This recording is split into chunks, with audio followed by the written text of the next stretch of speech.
Hi everyone. Hello. Good evening, good morning, wherever you are. I've got a girl on my lap today. It's been a while. Dragon. Sorry. Consistently, I've had Monkey D Dragon in my YouTube streams. I'm very happy about that. He knows I'm a real one. I've been sick, that's why I haven't been here. I'm still a bit stuffy. I'm still not 100%. I don't know how long I'm going to stream today. It's already nearly midnight, but I could not sleep. Like, I can't sleep for the life of me because I've been sleeping for a week straight to get better. And now my body is like, enough, no more sleeping. It is now time to start doing things, even though I'm not 100% well. So I'm gonna see how long I can work today, see if I can work today, see if I can talk today, by the way. My voice sounds better than the chapter stream. It was pretty rough, wasn't it? I was desperate to read One Piece. Desperate to read it. Thank you, Moochu. Stay hydrated. Hydrate. I have my big bottle next to me. I can't reach for it because I've got I've got this girl in my lap. Aw. I can still scream at you, but it'll just be of great sacrifice to me. But I was desperate to read One Piece, and I was like, I don't care how I'm feeling. I don't care. I need to read it. I want to read these chapters because I heard they were huge. I'm both. Also, thank you for the sub, Alice. Sorry, I forgot to say. I am both happy and upset that I had to wait to stream those chapters because can you imagine on drop week that dragon chapter? Can you imagine how fucking annoying I would have been? Didn't I say it in the stream? I was like, you guys are so lucky I was sick because I would have been incredibly annoying about this chapter if I read it both while I were healthy and in time. Because, oh my god, finally, the eggs are hatching for dragon, right? And I knew it. I guessed it. And I think I'm not getting enough credit for that. I was the one that guessed dragon became a revolutionary because he was at God Valley. That was fucking me, bitch. That was me. And look at me now. Look at me now. The only thing I got wrong was I said I think dragon was in Garp's troop and he wasn't, which is a bit surprising, but it still works out, so I'm happy. I just feel so, oh god, I love dragon. Hello Crash, thank you. So yeah, anyway, we'll see how long I can work today. Like I said, I'm still stuffy. The price of right predictions are terrible in us. No, the price of right predictions was being wrong about Shaki being kidnapped, but it's still horrifying because I keep thinking about it with hang on, let me put on music. Because I was telling my Discord, while I don't inherently like story of woman gets kidnapped, the reason I don't like stories like that is because woman is made to be useless, right? When kidnapped. And on a base level, I don't like that kind of story for obvious reasons. But there are other characters I like that have gone through that, like Zelda, right? From Skyward Sword, and the ones that I remember the most are Skyward Sword and Breath of the Wild, because Zelda got kidnapped, right? But she still held her own and she still did what she needed to do, especially in Skyward Sword and especially in Breath of the Wild, right? So it's like, it's more so I have obviously a bias against that type of story, and I know Oda does too, which is why I'm like, there's definitely more to this than just Shaki's getting kidnapped. And I still do believe that, but Shaki being kidnapped is what made me realize, I talked about this in my chapter stream, the whole systematic trauma that the Amazon Lily women go through underneath the world government and in like the system they are forced to live in. And I did not realize that. I honestly was an idiot and I put that only on Boa Hancock, and I was like, this is what she and her sisters went through. But it's not. It's the entirety of Amazon Lily and Amazon Lily women. Gloriosa crying. Hang on, I told Goofy about it. Sorry, we'll get to editing. Honestly, I've missed rambling like this, but sorry, I keep getting raspberry seeds stuck in my teeth. I told Goofy about this because this genuinely made me realize this with Shaki. Where is it?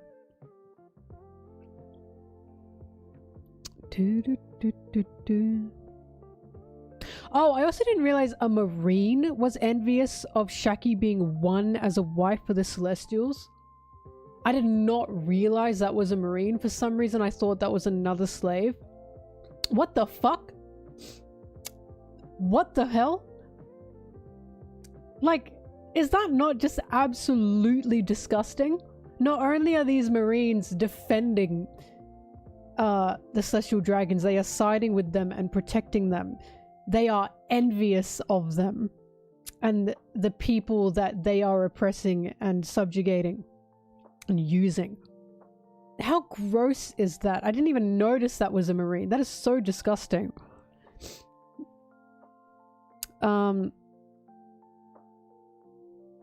But yeah, I was telling Goofy, while I don't inherently like the type of plot of woman gets kidnapped, he's unfortunately making a lot of points that hurt.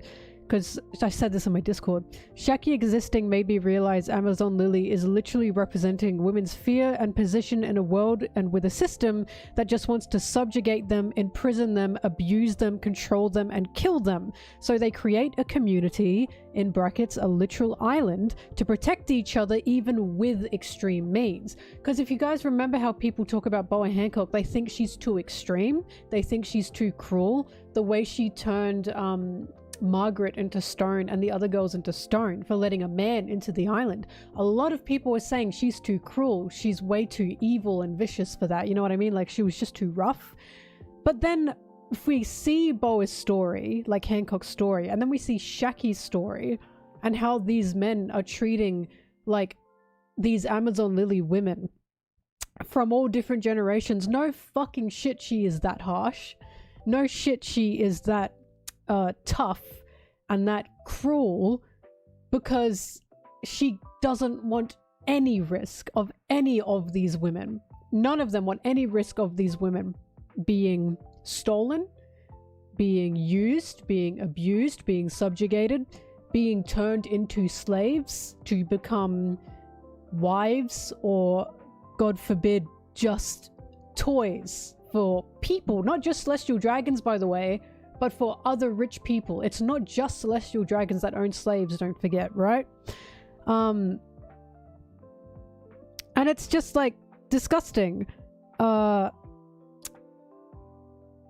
I said there's a history of Amazon Lily women being objectified, stolen, abused, enslaved to the point of total fear. And when I saw Shaki get taken and held up as a prize, I went, Oda is creating a systematic trauma that Amazon Lily women suffer through due to the world government. Yeah! Oh, thank you, Danny. But like, that's the point, right? Because I was looking at the Amazon Lily island because it's just women, you know? And a lot of other media that just have an island of women, it tends to be the Goon Island. Don't get me wrong, there are still goonerish behaviors around the Amazon Lily island that we see. But I do firmly believe that everything that is written in One Piece does have a point, or is eventually designed to have a point.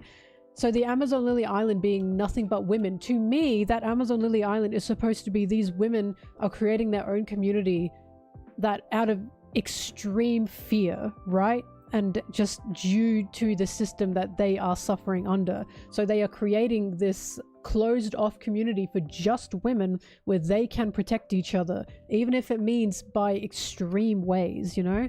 And I really didn't realize that until Shaki, you know? I wouldn't say related to the 4B movement, although now I could, only because the 4B movement is somewhat new history-wise, but I would say that it is very much related to safe spaces for women, or related to things like comfort women that, you know, came from the treatment of women in World War II, you know?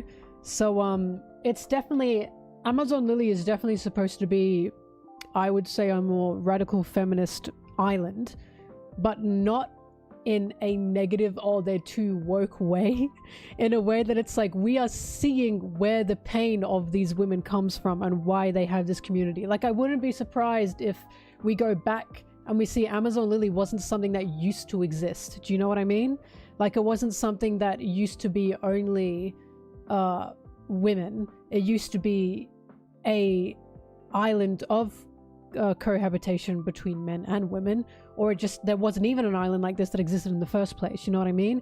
But women were being just taken advantage of and enslaved, etc., to the point that they went and made their own island, and they made their own community, and they went and made their own safe haven, even if it means basically a type of segregation. Like, do you know what I mean? Which is, it's horrible to think about, but I really do think that's what this is meant to be about. Because otherwise, why is Shaki, as a previous Amazon Lily woman, why is she so connected to the theme of slavery to the point that her own like kin, because I don't think she birthed Boa or anything, but to the point that her younger Amazon Lily empress that she is connected to was also taken as a slave, and she is still trying to protect Amazon Lily as she is, right? Like, Amazon Lily as a whole is connected to the theme of slavery, which is horrifying. So now Shaki is supposed to represent this too, the shit that they go through and why they have the Amazon Lily community island, if you will. But yeah, so while I don't inherently like the story of woman gets kidnapped, Shaki being in this situation made me open my eyes to what Amazon Lily is supposed to be, to the system that the Amazon Lily women are forced under and what they are forced to go through because of this shit. And it was just, I don't know, man, I just love One Piece. Can you see her, by the way? But yeah, I like that Amazon Lily, at least from what I believe it is supposed to be, is a representation of the communities that are created due to fear, right? Like, there's no superiority that the Amazon Lily women feel, per se. They don't think, oh, we're better than men, so we're going to go off and we're going to create a community without men. It just seems like it's made out of total fear for the world, you know? Which is how that happens. A lot of the time it is how that happens. Anyway, I gotta start editing. She's incredibly cozy, it's pissing me off. Well, that's why Boa joined the warlord system, right? Because she wanted to protect her island and her girls.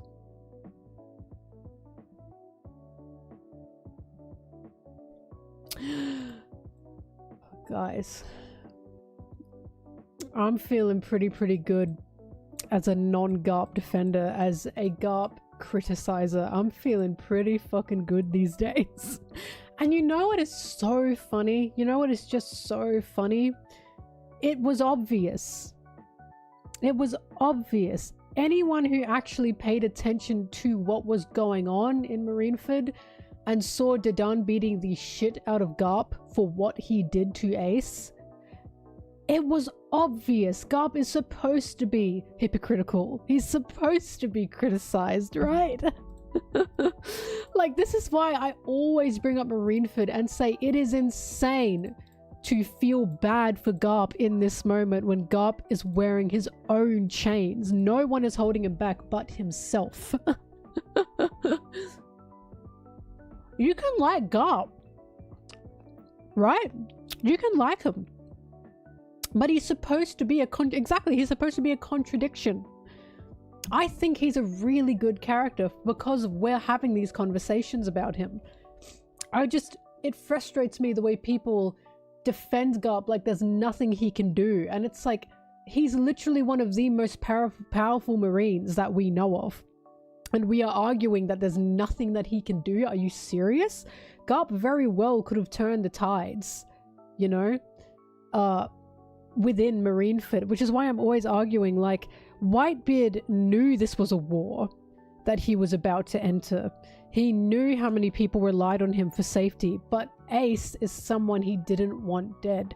He did everything he could to save Ace because he loved him, compared to fucking Garp that is like, sorry, my hands are tied. And it's just ridiculous. It's just ridiculous because his hands are tied in his head, not literally. And the amount of people that go, well, Garp's the hero of Marines, how will people see the Marines? I personally think it is not a bad thing for people's opinions and protection, ideas of protections in the Marines to be shaken. It's already being shaken. The Revolutionary Army exists because the Marines are not doing their job, and it's because the Marines' job was never to protect the common person. It's to protect the system. That is the point of the Marines. They uphold the system. They will uphold the system and help each other before they ever help the common person. Again, that is the point. That's why the Revolutionary Army exists. If the Marines were as good as people say they were, the Revs would not exist. Right? That's why we're seeing the story with Dragon right now, and it's why I'd always argue Dragon's going to be an insane character regarding what the Marines are. I even said in a tweet that Dragon was always going to be Garp's smoking gun, as in showing the hypocrisy behind Garp, showing the contradictions behind Garp. Garp sees himself as a hero, right? Or people see him as a hero of the Marines, and he takes that quite seriously. He thinks, I can't do anything against the Marines because if I do anything, suddenly the Marine reputation will be shaken. Why is that such an issue? Why is it such a problem if the Marine reputation is shaken unless you yourself believe in Marine reputation? And that's why I'm saying Garp's a fucking dog. He's a dog. He is putting Marine reputation above Ace. He was doing that the whole time. He's doing that above people who were being enslaved by the world government. Right? So it's like people going, oh, well, like wars will break out if Garp turns against the Marines. Wars are fucking already breaking out. The Revolutionary Army exists because wars are breaking out. Like, I would rather Garp turn against the Marines and realize what he needs to do to help people is not uphold the system. Then the Marines, people could be injured. People were killed because Whitebeard was killed. I need to remind people when they go, oh, but Garp and the Marines and wars. The Marines knew full well that by bringing Whitebeard to Marineford and holding up Ace, right, they would start a war.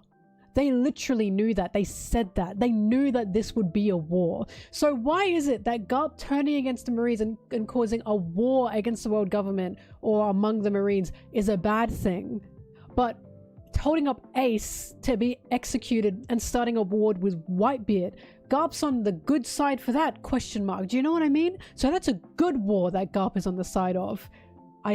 You know, there's no such thing as a good war. But if Garp went against the Marines and then a war started, that's bad. Like, do you know what I mean? Like, all the wars are bad. They're all bad. But it's like, it's just people are not understanding why I talk about Garp in this way. Because he does have a choice. And his hands are tied because he truly believes in Marine justice and Marine reputation. And again, that's the problem. We are now really seeing that come to light. That's why Dragon exists. Dragon literally exists to be Garp's opposite. That's the point of him existing. But people are going to be more and more and more shocked by Garp if they don't listen to me. The people who are shocked by Garp in the new chapters is insane, because I'm sitting here saying, I told you so. We know that Garp got his hero title from God Valley. And I'm saying the reason he got that hero title is because the history is fabricated. It's false. It is totally false. I honestly think, like, whatever fight Rox and Roger had, if that is true, if it is true, had something to do with Rox being manipulated. And I do not believe Roger protected Celestial Dragons. Look at what we're seeing. I think what happened is Roger had to fight Rox for some reason, and they decided to twist it to see even Roger's protecting the Celestial Dragons, because why the fuck would you not do that? these are the celestial dragons. Why would you say that Roger could go toe-to-toe or punch a celestial dragon? Do you know what I mean? There's no fucking way Roger was defending celestial dragons. Roger being the Pirate King is not even Roger's own claim, by the way. That was the world government calling him that. Well, that was the journals calling him that. And there's an idea there that the reason Roger was called the Pirate King, because there was hopes that when they executed him, pirates would be gone. Your king is dead, you know? How can you possibly keep going? And yet they're foolish because Roger is fucking smarter than that and said, nah, I know exactly what to do. Fuck, I love Roger. I'd love to slobber as Roger. Anyway. But Roger I fucking love him. I just love him. I love everything about him. Huh? Listen, it's been a while, and I think about Roger and I just feel things. Anyway.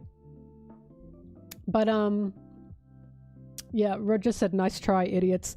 And then they did it again with Ace, and they said, second time's the charm.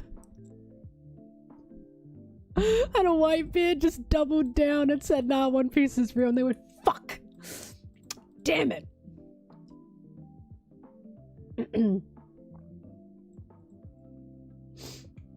But yeah. Oh, Bobby, you is so cute.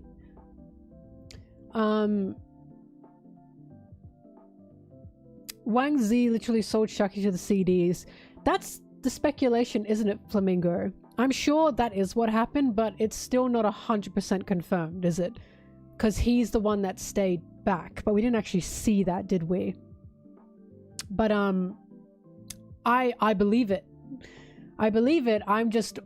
It's not speculation. We did see it. Wait, when was it said? Did I miss something? We saw him holding the cash. Ah, alright. See? I missed that. Well, there you go. Wow, what a cunt. Sorry. Good point. Yeah, okay, he did do it then.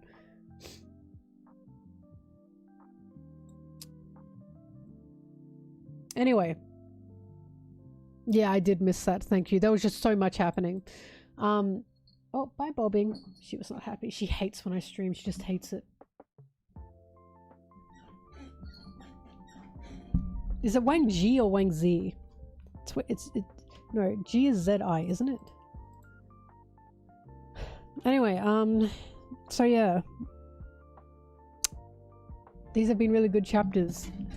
But, I'm telling you guys, when it comes to the Marines, and I keep saying this, and I've said it for ages, the Marines are currently on very, very, very shaky ground. Their foundation is breaking. And the reason the foundation is breaking is because we are watching them be torn apart.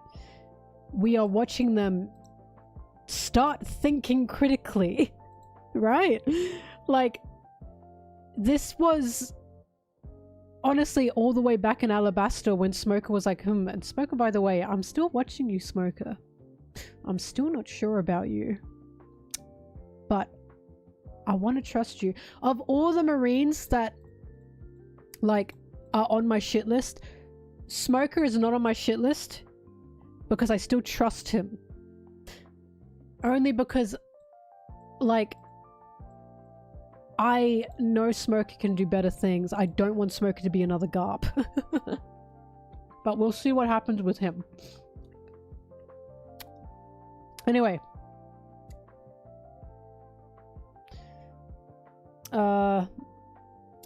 Tashigi 2. Yeah, Smoker's alive. Watching you, Smoker. But, this is why I'm saying I really don't think the Marines are the Straw Hats' final fights. Because we have watched Luffy kind of make putty out of Kizaru, right? And that in itself is a look how far Luffy has come, look how far he's progressed, that he can just quite easily take on an admiral like this. But the other reason is because the Marines were never supposed to counter the pirates. The Revs are. If anyone is going to fight the Marines, I truly believe it's the Revs. Because the Revolutionary Army is made to counter the Marines. Dragon literally made the revs because the Marines fucked him up. You know what I mean? I really don't think that the Marines are as big of a bad boss as we truly think they're supposed to be, or as some people think they're supposed to be, only because I am literally watching the Marines right now crumble from the inside. Ever since Kuzan and Akainu fought, that should have been our wake-up call to, oh, the Marines are going to tear each other apart. I truly believe there's going to be some crazy infighting within the Marines, and if there isn't, they're going to have a lot of Marines leaving them. Tons. Ever since Kuzan said, I fucking hate the way Akainu is running the Marines, I'm going to challenge him. Never mind, he kicked me out. That should have been our wake-up call. The Marines are an incredibly shaky foundation. They're fucked right now. There are cracks right now within the Marines, like, group. Because they're falling apart. They're crumbling, right? They've always been crumbling. And Kizuru, now, in Egghead, you know? That is the nail in the coffin for me. This is it. The fact that Sentomaru said, no, I'm leaving. I'm leaving. This is fuck. Sentomaru quit. He quit on the spot because he said, fuck this. This is wrong. Sentomaru quit on the spot. Kizuru was clearly struggling. Greatly struggling. Because Kizuru is quite simple for him to carry out orders. But when orders are made against the people he cares about, suddenly his eyes are opening, and suddenly it's, wait, I don't know about this. Like, Kizuru was ordered to kill Vegapunk, who we know is beneficial to the world, and Kuma, who we also know is a pacifist, because he is, and a 10-year-old little girl. Was she 12? Was Bonnie 12? A 12-year-old little girl. Those are the three people Kizuru was told to kill, and he struggled. He struggled because he's realizing, I think something's wrong here, right? So we are now watching the admirals break. The same thing is happening to Akainu. Akainu was fighting Kuma, or trying to get Kuma in Mary Joie, and the Celestials were going, get him, get him, get him, and Akainu had to follow what the Celestials are saying, and Akainu was literally like, I feel you can see this man's about to crack. I think Akainu's about to have the crash out of the fucking century. I think Akainu's crash out is going to make him go insane. Because he's killed people. He's killed his own to keep up the system of the Marines. And now look at where he is. Look at who he's obeying. Right? This is what I'm saying. So it's like, I truly, truly do believe that the Marines are going to have some insane type of infighting. They already have. It's going to get worse. They are an incredibly shaky group right now.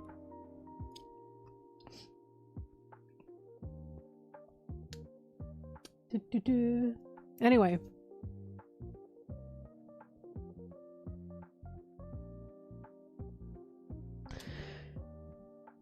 Oh, bobbing. I keep saying I'm not trusting the Marines until I see them throw that justice jacket off their backs.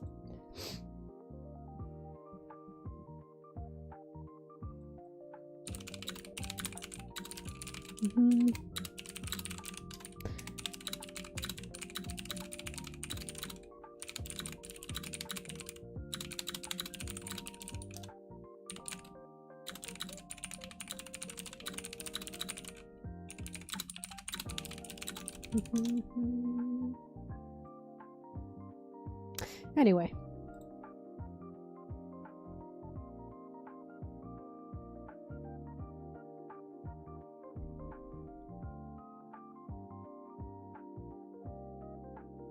That's because Kobe stopped the war. And I'm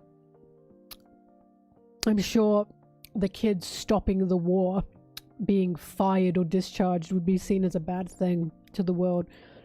That's one thing as well about Marines. They're all about appearance. The Marines are really, really about appearance and public validation, right?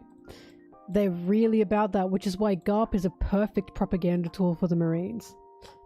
He is a fantastic propaganda tool for the Marines.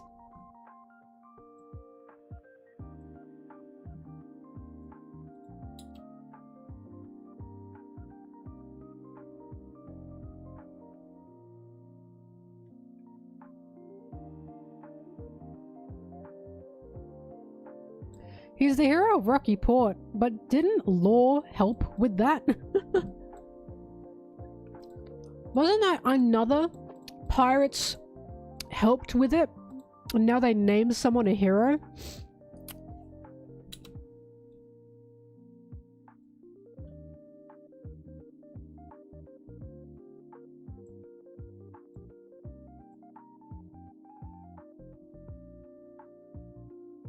I actually have to reread the Rocky Port incident.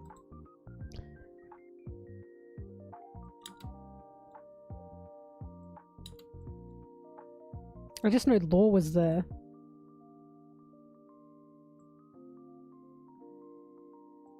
I don't know, someone TLDR it.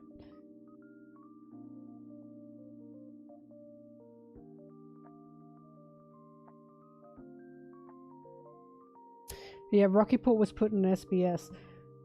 Law, Kobe, Blackbeard started cooperating in an alliance of convenience with Kobe protecting innocent citizens during the incident. There you go.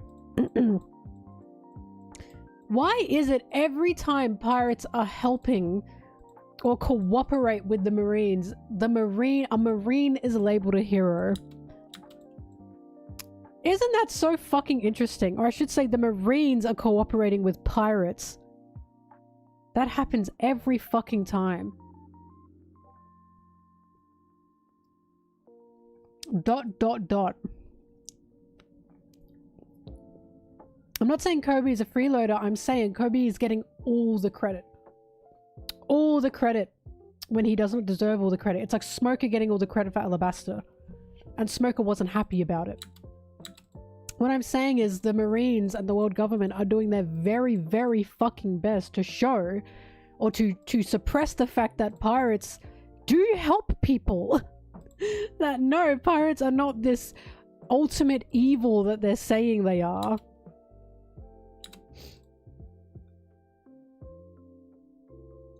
So we have to give all the credit to the Marines and say they're the heroes.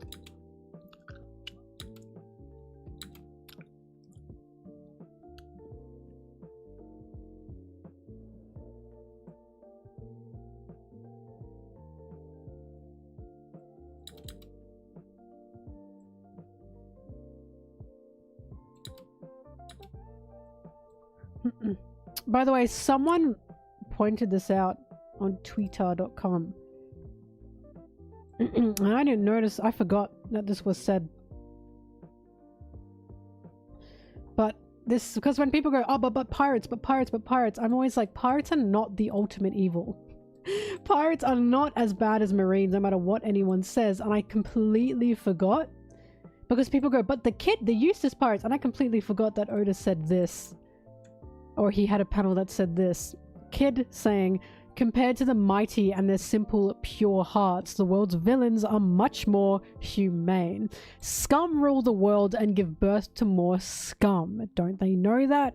We may mean to do harm, but we're sorta cute by comparison. Aren't we, killer? Definitely. If we see someone interesting, maybe we should buy him, haha, and of course I don't do that. But even when Oda introduces violent pirates like Eustace Kid, Captain Useless Mid, he even has a panel of kids saying, yeah, we do harm, but we by no mean do harm in the way these guys do harm. Like, there's even a panel explaining it. Right? And they're basically saying the reason we exist is because they exist to create us. So it's like, even when this so-called violent pirates, because they were, I shouldn't say so-called, even when these violent pirates are introduced, we even get a panel explaining, no, they're still not as fucking bad as the leaders of the world. Just ridiculous, right?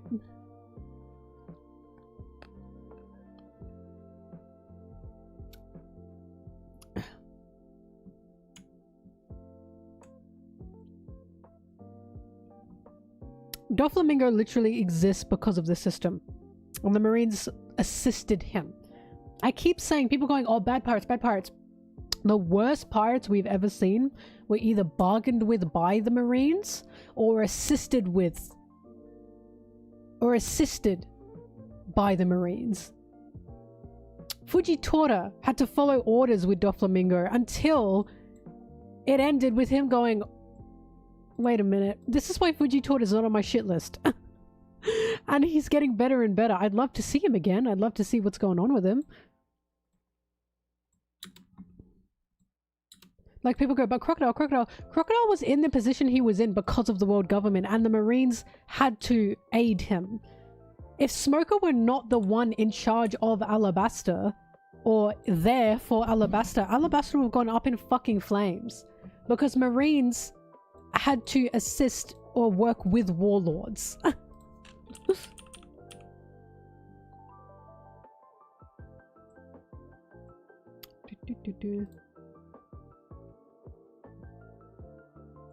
Even Kaido had fucking deals with the world government. Exactly.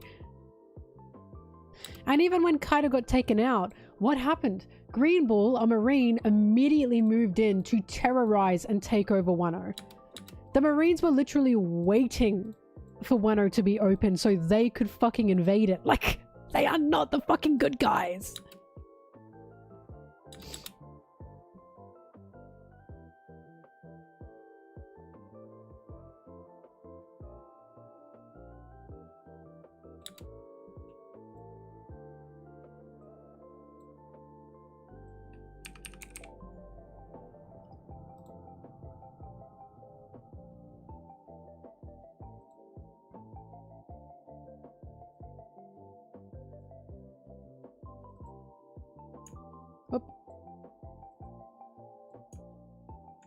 I just think it's disgusting in itself.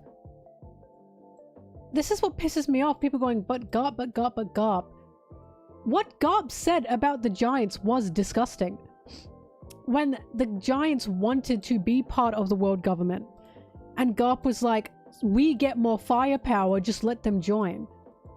That's fucking disgusting. I don't understand how people are letting that pass. The second Garp said that, I was like, that's fucking gross.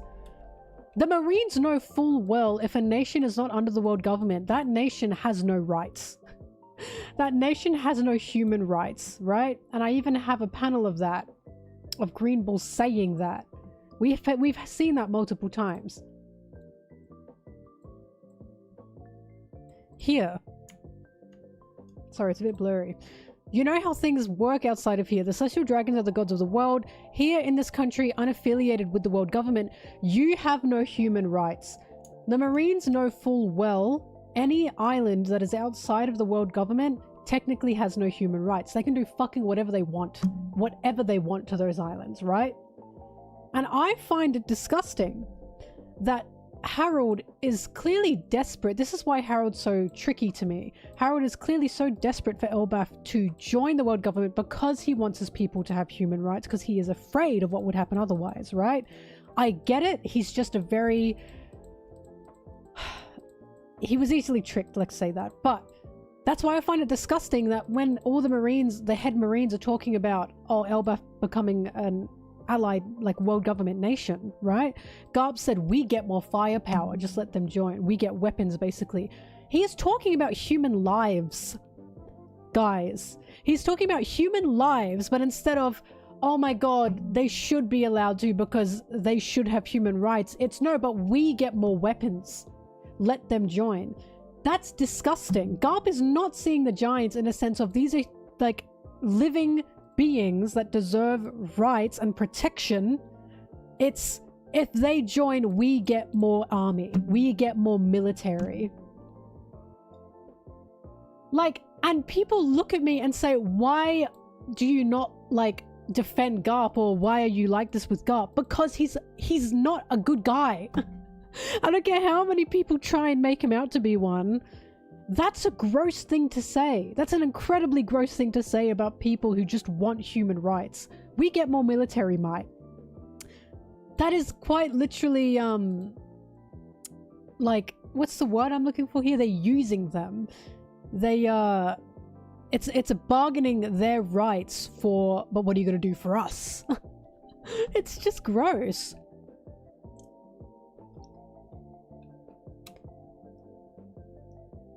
Exploiting, thank you. It's incredibly exploitative. It's exploitation. I thought that was disgusting when he said that. And people think I'm overreacting, and it's like, that is a gross fucking thing to say. Objectively, that is a gross thing to say. About a king who just wants his nation to have fucking human rights. Like, that's insane.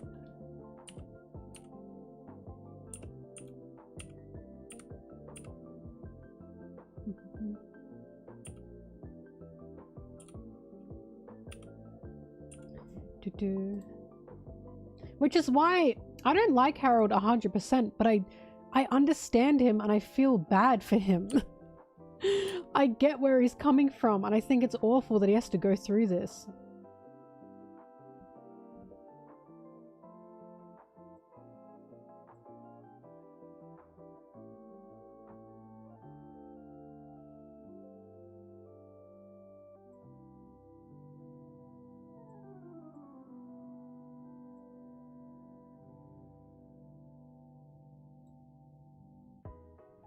Like, they're talking about that first of all, they're saying that Elbaf are just a vicious, violent people. And Garp's going, well, yeah, so I want him. It's just gross. It's just gross to me. They're talking about Elbaf like they're just weapons. They're being really racist. Exactly. They're being incredibly racist against Elbaf as well. It's just gross. The violence were giant in the past. Now let's talk about the Marines' pattern of violent nature, right? That's why. The Marines going, oh, historically they're violent. You guys are the ones committing fucking genocides. Like, it's just crazy work, isn't it? Historically, the Marines and the world government are fucking violent. Which is why it's like, what the hell are you guys talking about?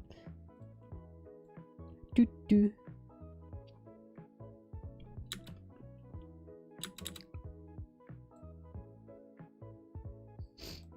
The fact that we found out... Listen. I feel... This won't even, but I feel one of the only ways Garp can maybe get a little bit better is if he sees what's happening on God Valley and he didn't actually know the extent of it. But I still don't think that saves him from anything because he's still seeing it and he's still in the Marines. I still don't think that's an excuse. But it happens every 3 years, guys. Every 3 years. And he called it a field trip. It's just gross negligence, in my opinion.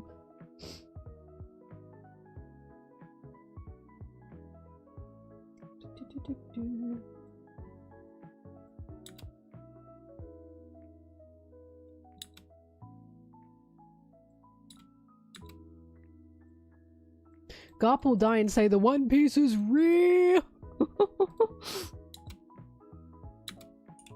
Oops.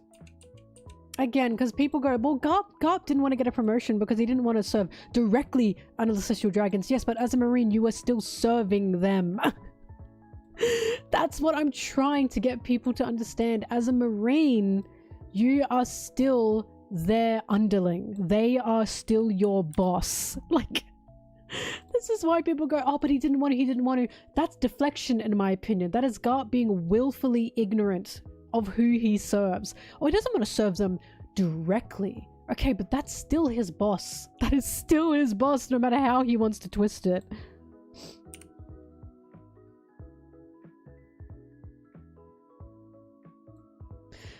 Like, Garp, oh, I want to change the system. I want to make the Marines good, but I'm not going to take a promotion that could make me head of the Marines because I don't want to work directly under Celestial Dragons.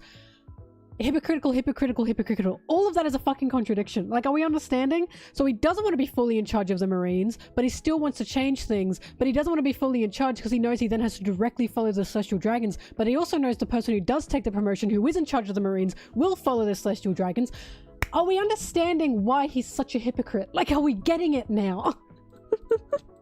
Are we understanding why this man is made to be a walking contradiction and why his animal is a dog? It's a dog for a reason. I'm feeling good these days because people are finally waking up and realizing what I'm saying is actually not that crazy.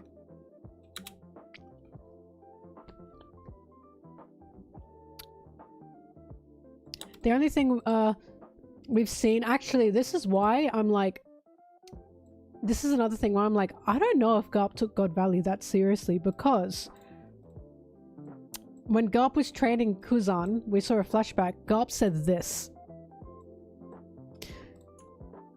Can't believe my son's become a damn revolutionary now. And he is angry while saying that. I don't have the full panel, but he was mad while saying this. Garp was on God Valley. God Valley is one of the reasons Dragon split from... It probably is the reason Dragon split from the Marines, right? And he's saying, can't believe my son's a damn revolutionary now. And this is why I'm saying, I don't know how seriously Garp is taking God Valley. I don't know how he saw God Valley, personally. Because how can you see that and your son go through that and you're like, ugh, how can he be a revolutionary? Like, what? What? It's fine if you like Rocks over Roger's Flamingo. I like both of them. Also, I think it's fucked up to say Roger was a bad father when he fucking died. Like, yes, he gave his son to Garp. I still think he had no fucking choice. Because the Roger Pirates split up. But I think it's unfair when Rox was alive trying to save his kid. Like, if Roger was still alive, you seriously think he wouldn't try to save Ace? He died, bro. He died before Ace was even born. What was he fucking meant to do? But I love both of them. I think Rox and Roger both really, really rock. And people, by the way, are finally siding with me in, no, Rox wasn't evil. I do not believe he was evil. I just keep winning. I literally just keep winning. How many fucking times was I saying, I really don't think Rox is as evil as we think he is? I think we think he is because that's world government propaganda that he was just evil. Now look at me. Now look at us. I'm not falling for world government propaganda in One Piece. I'm not falling for it. If I only hear by word of mouth that a pirate was evil and it's from the world government or the Marines and we don't actually hear it from people who knew the guy, I don't fucking trust it. Or we don't see it, I don't trust it. I just don't trust it. I just don't trust it. You know?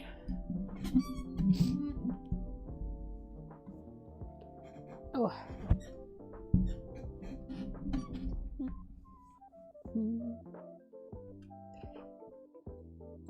That's why when Sengoku's like, oh, Garp doesn't want to talk about God Valley because blah blah blah, I'm like,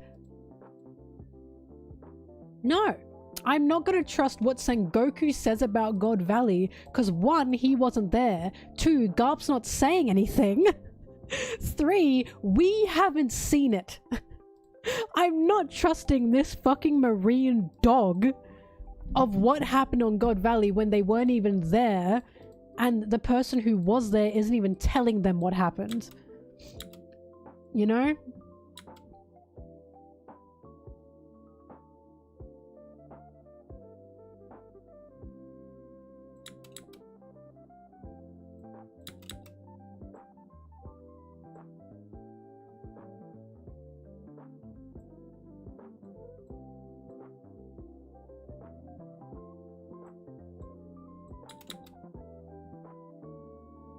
Anyway,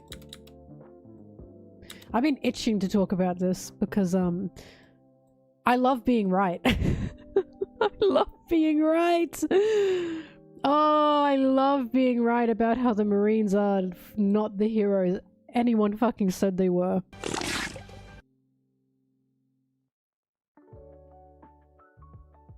Loki's tattoos are chained bird wings. I think they are. I think it's because we couldn't really make them out truly to begin with. But chained bird wings is, it's just like Katakuri's tattoos.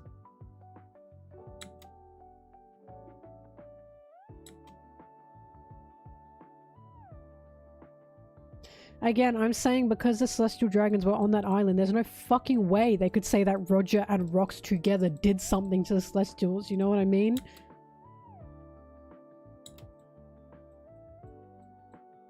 Like, Garp and Roger had to team up against Rox. I fucking highly doubt that. Like, I just highly doubt that. I wonder if it's gonna be like Roger saying, Garp, can you like calm the fuck down for a second? There are bigger problems happening. Like, I wouldn't be surprised because that's what Luffy had to do with Smoker, remember? But Smoker's better.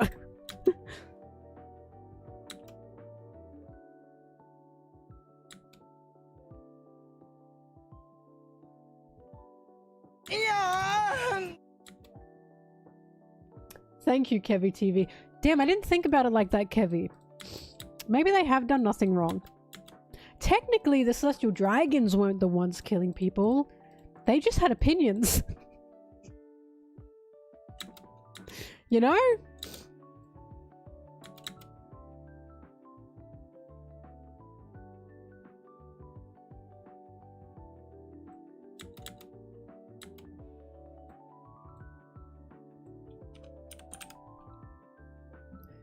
Sorry, you guys are gonna get flashbanged. Hang on, give it a sec.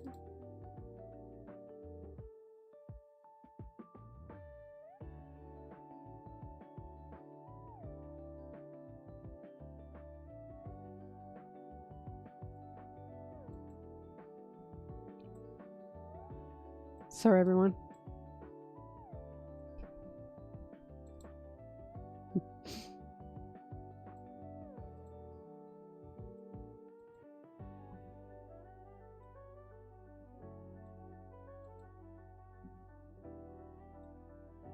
Oh my god, I forgot that was clown music.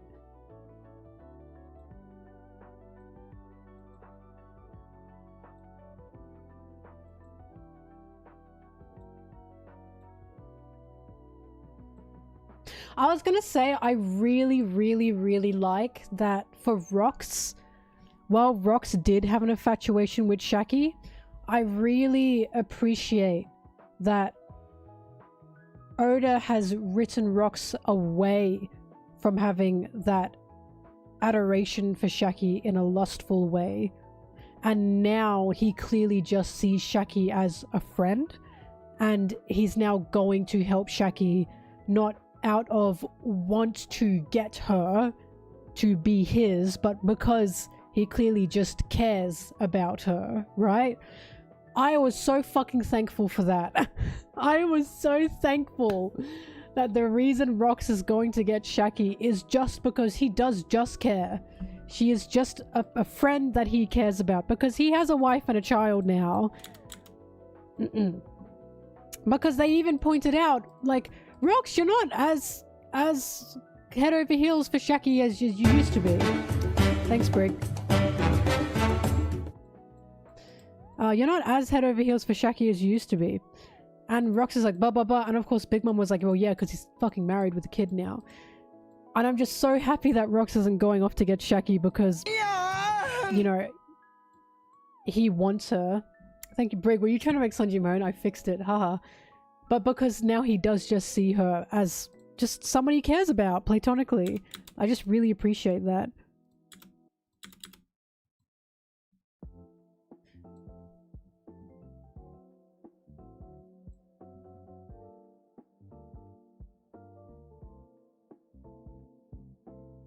Big Mom, I love her. I really like Big Mom and Kaido. I really like them. They're so fun.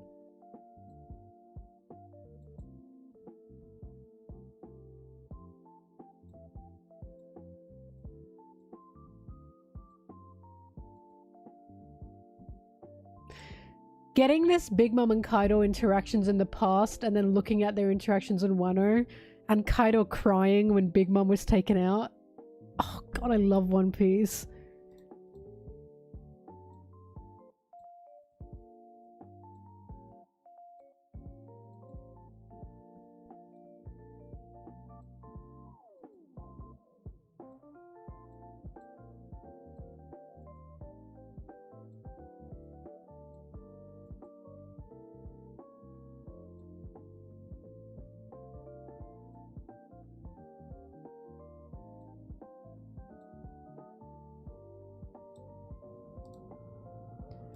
I think I can use this.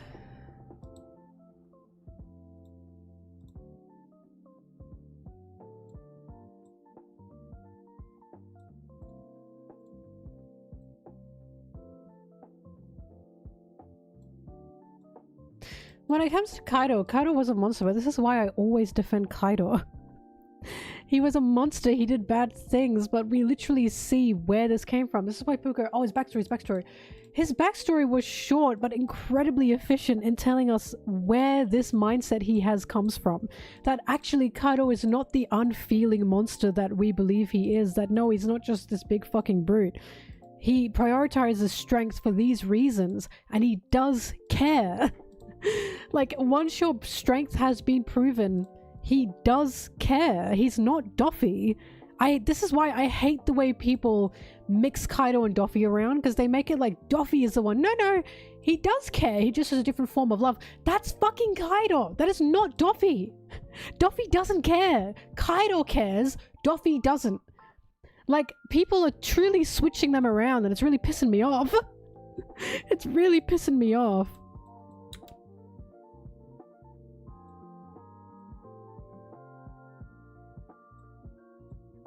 Hang on, I gotta pause the music.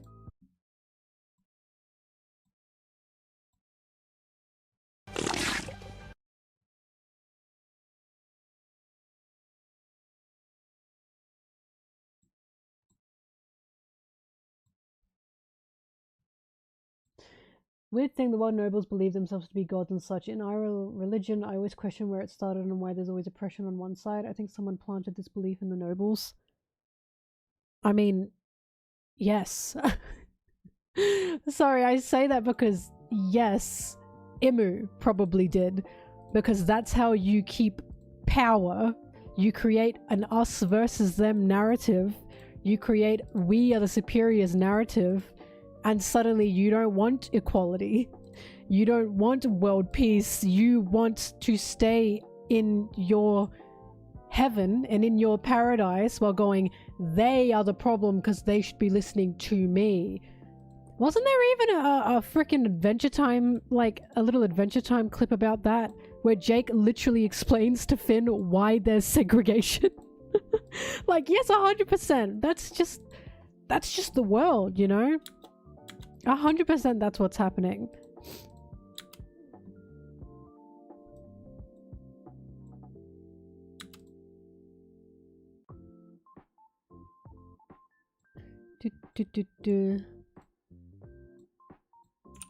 I'll see a crash. I do think Rox cares for his crew. I really think Rox likes his crew.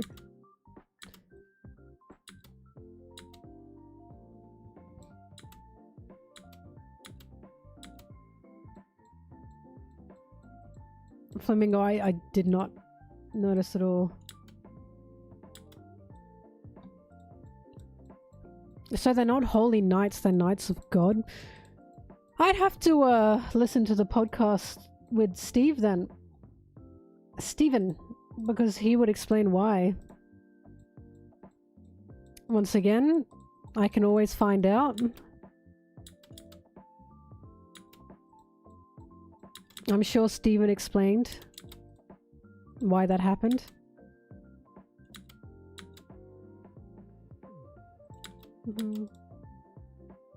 You know what the issue is? I'm gonna keep calling them Holy Knights. It's in my head now.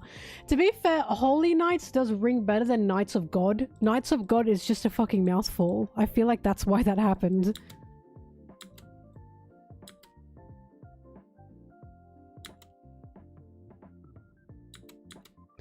One Piece translator not only is there on the One Piece, he's on the One Piece podcast a lot and he explains his translation changes. He also has a Twitter or a Blue Sky. And he's very open to answering these questions. This is why I like the translation process with Viz, because the translator for Viz literally explains his process. And it's really interesting to listen to. But I have a feeling the reason Knights of God was changed to Holy Knights is simply because Knight of Gods is just a mouthful. Because he did the same thing with when Robin said Sanji is the wings of the Pirate King.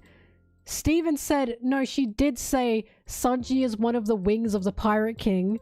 But he said it was just really clunky and weird in English, so it was simpler to say Sanji's the wings of the Pirate King. It had nothing to do with biases or agendas. He was just thinking of what would roll off the tongue better for an English reader. One of the because in kanji obviously and in Japanese it reads a lot better and it's a lot shorter. One of the wings of the Pirate King. Sanji is one of the wings of the Pirate King. And you definitely get, you know, a C+ if you wrote that in a an essay, wouldn't you?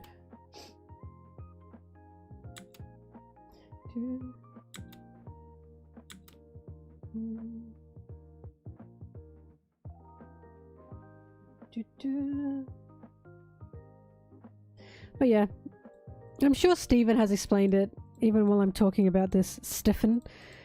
But again, I have a sneaking suspicion it's just because what is it? Knights of God is just clunky.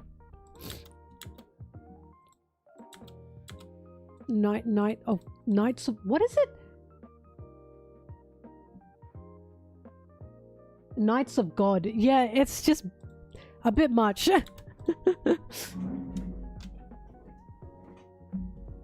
Holy Knights of God. Well, who knows? Maybe there's a kanji reason for it, even if it was romanized. Again, just have to ask Steven.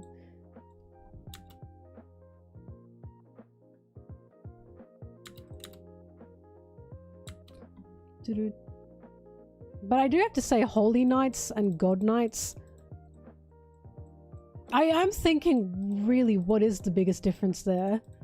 Because it is, you know, they're the Knights of God, right? But then it's like the same implication is coming from Holy Knights, I suppose. It feels like it must be a kanji thing.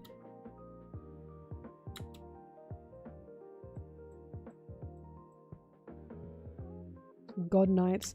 I also do think, I know this sounds like I'm fucking sucking up, but I do think Holy Knight sounds better than God Knights.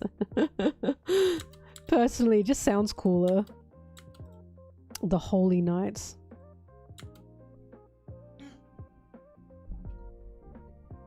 Related to the Holy Lands, I suppose, yeah. I'm feeling a little better.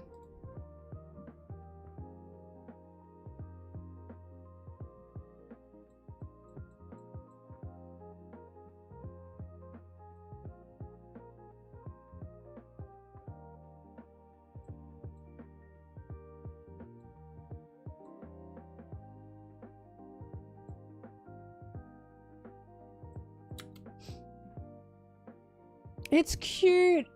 Roger and his crew are so cute. They're so cute. I really like them.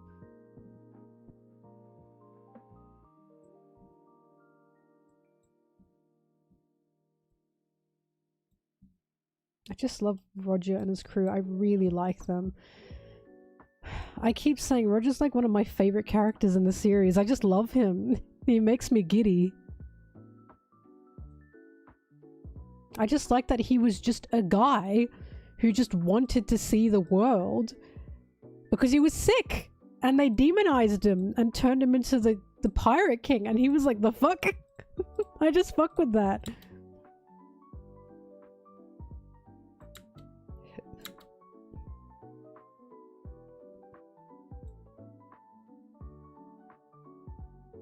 No, Roger became Pirate King because the world government or the World Journal called him that. We know why he was called Pirate King.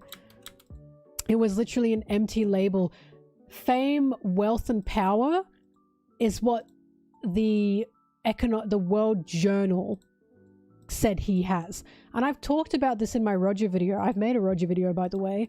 I said in my Roger video how interesting that those are the three things that the world government prioritizes. And the leaders on top of the world prioritize. They prioritize wealth, fame, and power. Roger didn't give a shit about those three things. That is not something he prioritized. He just prioritized freedom, right? So they gave him that label, and I think that's one of the best turn-ups of the century, in my opinion, when it comes to One Piece and Roger. This isn't even something Roger claimed to be, or anything Roger really wanted. What the world government deemed to be important, they put on Roger. Roger didn't even want that, didn't even deem that to be of much importance. He just wanted freedom. Because, like, he had it all. Wealth, fame, and power. He didn't have it all. Because he didn't really have his freedom unless he became a pirate, and he didn't have his health either. And he couldn't even be there for his child because he couldn't have one without the other. He couldn't have his freedom and have a child because, you know, he was going to be executed as an outlaw and killed anyways because he had a sickness. So the world government, what the world government deems is everything, they put on Roger. I think if you talk to Roger, Roger would not believe that he had everything. I think he would believe different. I think he would believe he was a really unfortunate man.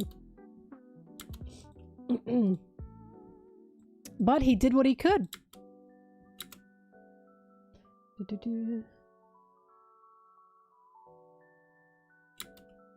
But that's just incredible to me that they've literally propaganded Roger's existence into see how powerful he was, and Roger's like, what? Like, Roger didn't want to be that fucking powerful. He just wanted freedom.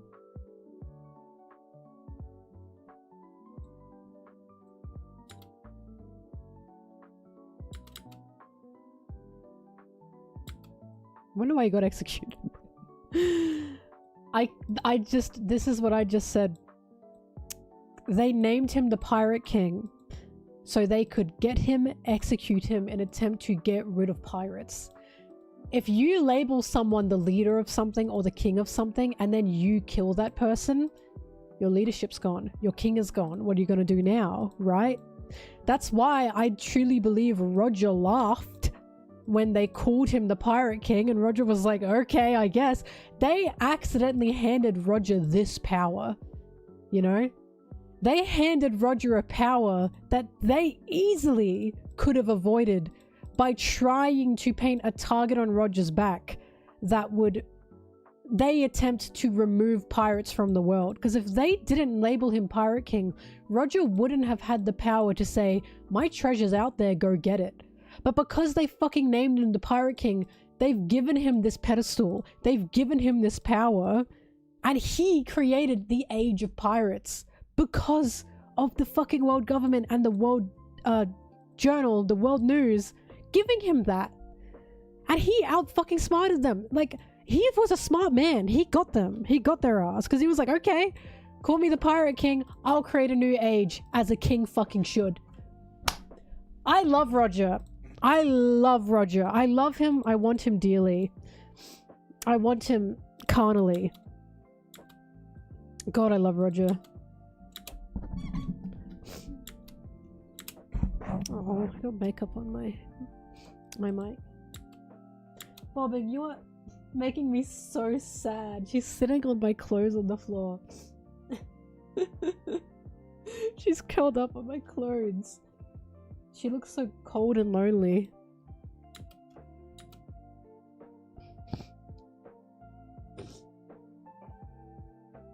He gave himself in because he knew he was dying. This has all been explained in the story. Roger knew he only had like a week left to live. So he gave himself in, and he knew by doing that and with the public execution, he could turn the world. He knew that.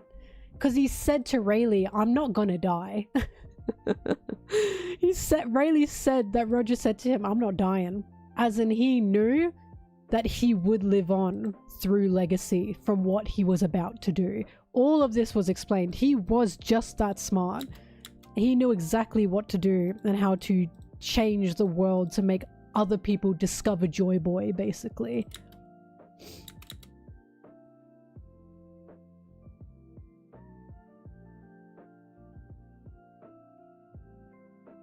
Roger Una reversed them, which is why it's so funny they tried to do it again with Ace. They tried to make another example out of Ace, and it fucking backfired again. They said again. I like the second time's the charm. And look at where it fucking got him. Whitebeard just cemented the pirate age. Stop making public executions, you fucking idiots. Like...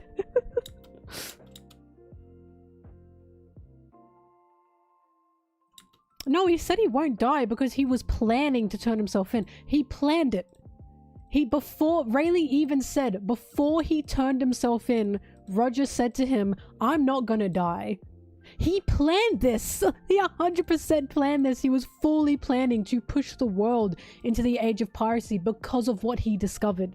He discovered history. He discovered something incredible. He was very much wanting and pushing for other people to go and discover it too, to turn the world around. He planned this.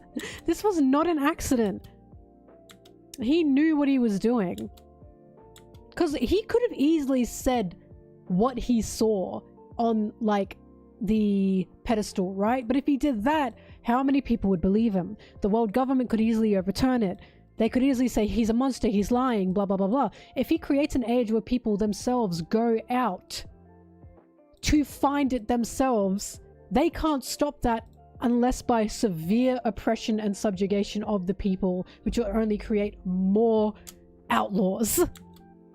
Right? He genuinely wanted to create this age. He was just that fucking good.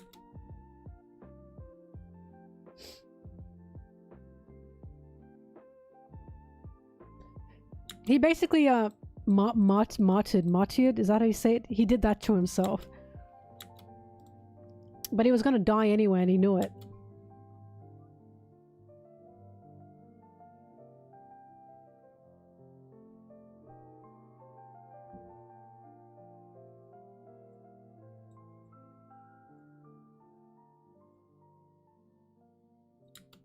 Martyred?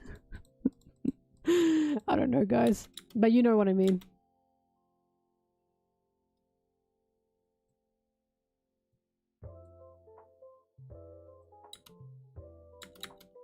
I don't speak French.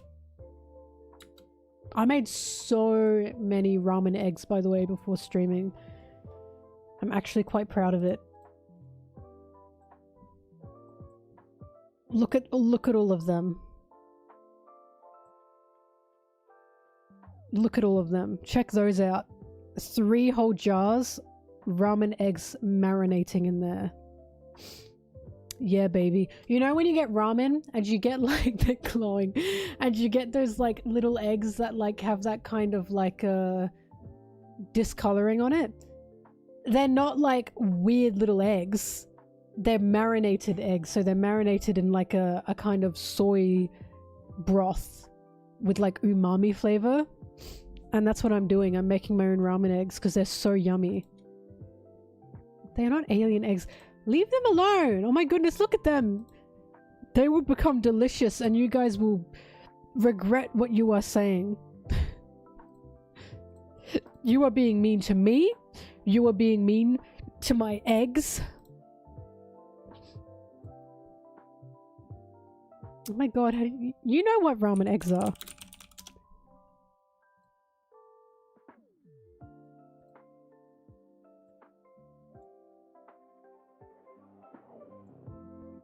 You know ramen eggs. You've seen ramen eggs.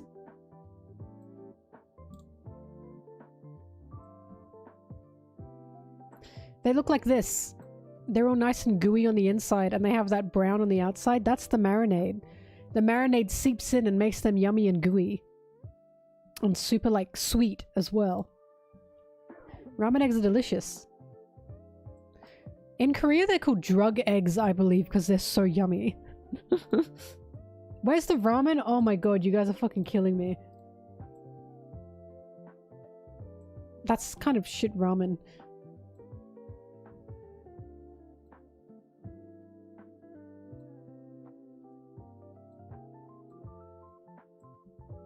See, look. Yummy, yummy. Yummy, yummy ramen eggs. Well, if you ever get ramen again, look at your egg that you get with the ramen. That's a ramen egg. Yeah, I can make ramen. Ramen's like the easiest fucking thing in the world to make. I don't make my own noodles, obviously. But, genuinely all you need to do is get those ramen packets and just add shit to it. Because what people do wrong is they only, like, put the packet stuff in and that's it. You gotta add shit to it, man.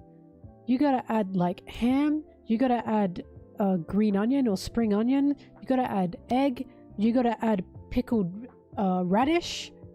You gotta add a little bit of mayonnaise on the top, like the Kewpie mayonnaise. A little bit of cheese if you want to really whiten it up, like...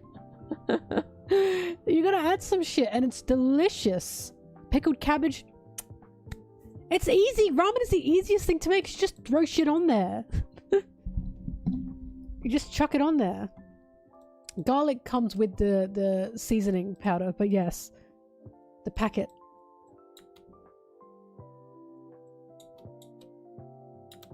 It's easy peasy. Ramen is like known to be super easy to make. Has Sanji ever cooked ramen? No! He hasn't. I can't think of it. He's made, soba, obviously. I've taken a photo of the ramen I've made before.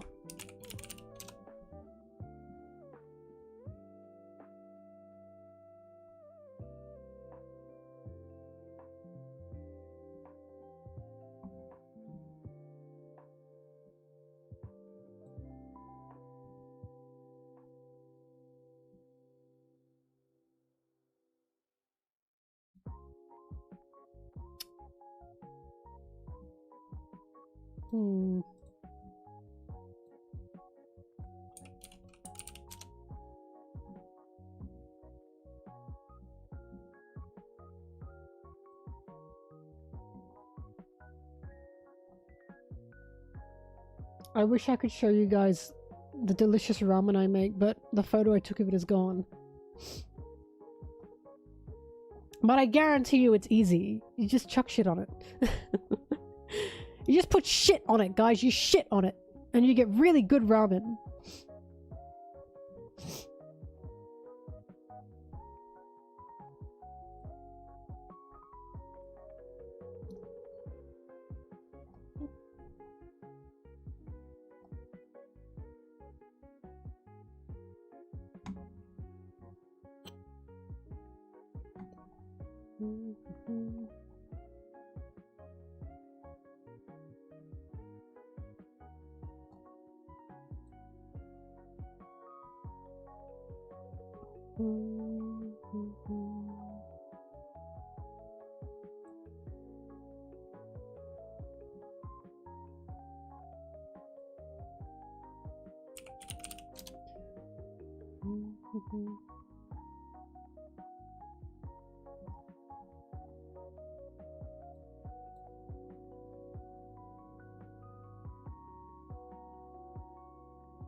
I'm looking up ramen in my chats to see where I've taken a photo. And I just keep talking about the ramen noodle commercial for One Piece instead.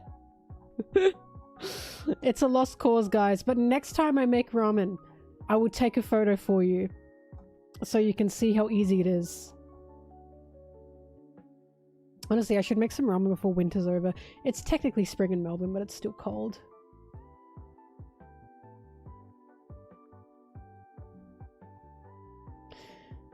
Oh, but it means I have to go outside and get pickled radish.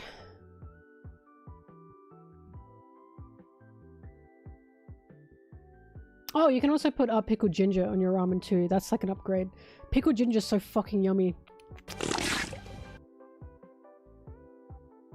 QB, they gave live action Sanji the apron. QB, I say this as nicely as possible. I don't care about the live action. I especially don't care about live action Sanji. But thank you for the tip. I appreciate it. But for the future, I'm sorry. I just don't care. You're not going to get much of a reaction out of me. But thank you anyway.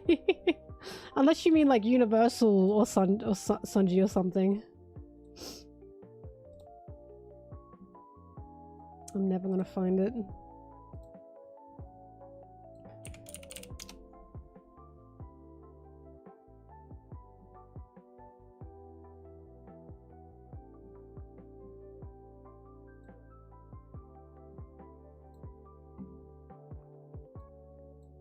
Oh, here we go. I found a photo. This is before I was drugging my eggs, as in marinating them. See? There you go. I put ham on it now. I don't use this hot pot meat. There you go. And it's delicious. They're basic eggs, right? Exactly. Skip. This is what I mean.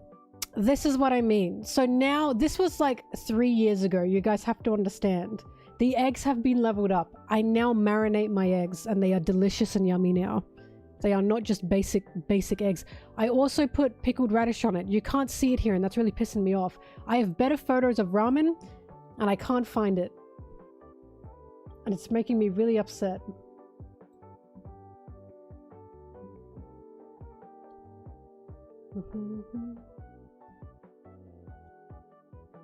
It is gone forever. You guys just have to trust me. You have to trust me. I've made good ramen.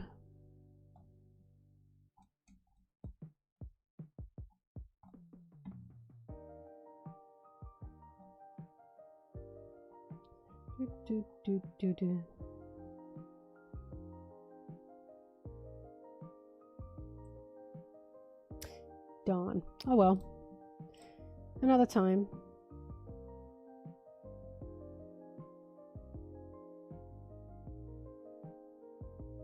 Feels like a weird thing to lie about. It's the pickled radish. It adds so much. It's like a yellow sweet pickled radish. It's so yummy. It adds so much to it.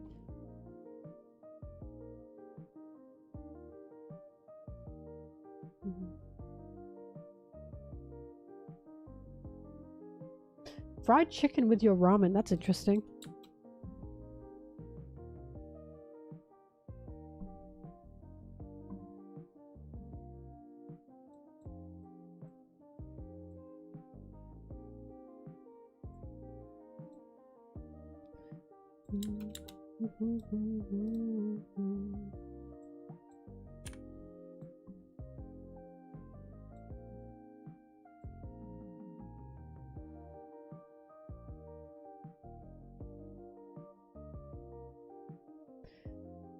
I wouldn't say ramen. In fact, I'd say ramen's one of the quickest meals you can make, personally. If I want like a lazy meal, I make ramen because all I have to do is just cook it up and I'm done. The only thing I have to chop is the egg and spring onion.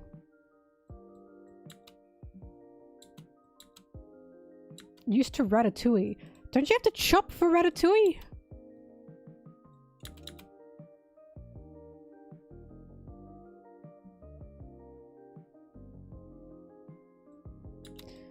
Do you have to chop garlic for ratatouille? I estimate time taken on things on how many things I have to chop. If I have to chop a lot of things, it's a big meal.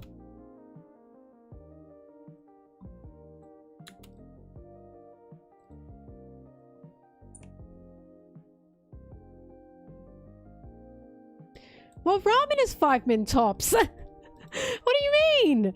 You put on the ramen, you boil it for 5 minutes, you chop up your egg, you chop up your spring onion, bing bam boom, you're done.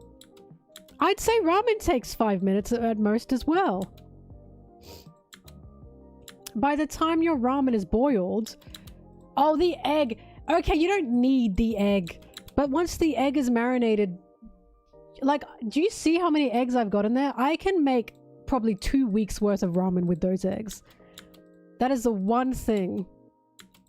And doesn't zucchini take 2 weeks to grow? Like... Oh, kale? For ramen? What?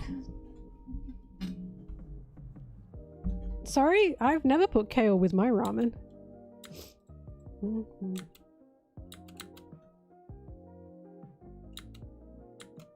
No, kale's delicious. I talk about this a lot. I don't talk about this a lot.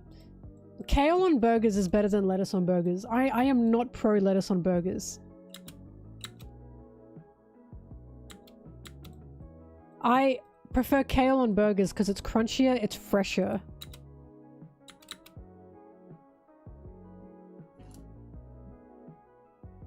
I think lettuce is a scam. I think lettuce is a nothing vegetable. If I have a salad and there's lettuce in the salad, I'm like upset. I think a salad, the best salad leaves are spinach, rocket, and kale. Lettuce is just nothing to me.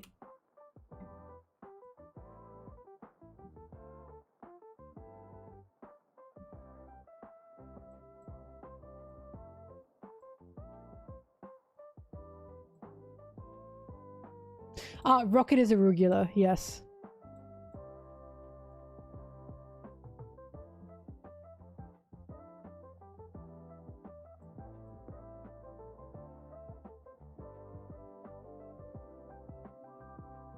But see, I think you get the same results with like cucumber. Why lettuce when I can put cucumber instead, you know? And the leaves I can have is kale and rocket.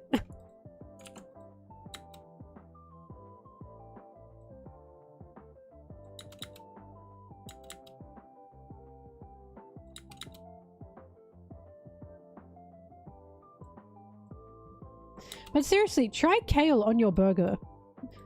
It's better. I'm telling you, it's better. It's fresher, more flavorful. Crunchier too. And fancier as well. Your burger looks great with kale on it. With lettuce on it. Ugh.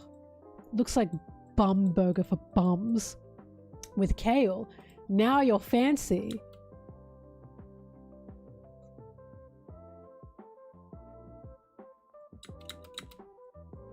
I've come to the horrible realization I'm not the biggest fan of bacon. I would rather other breakfast meals than bacon. I've come to the realization I much prefer like a stir-fried seasoned mushroom mix with like tomato, like roasted tomatoes and feta cheese, or like a hollandaise sauce and egg, then have it with bacon. I do not prefer the bacon with it.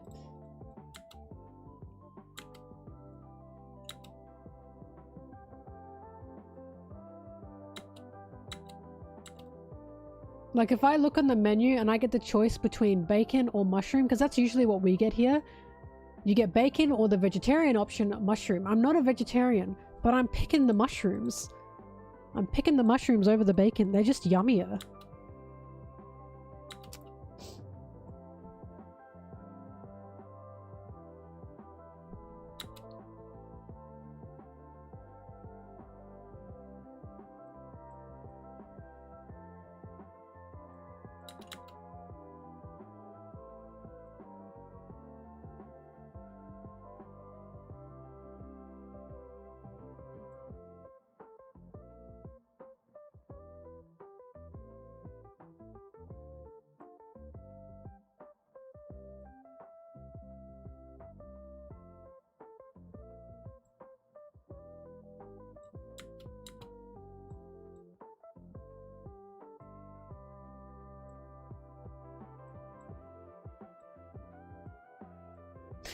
By the way, Americans in the chat, do you get different popcorn flavors at your movie theaters?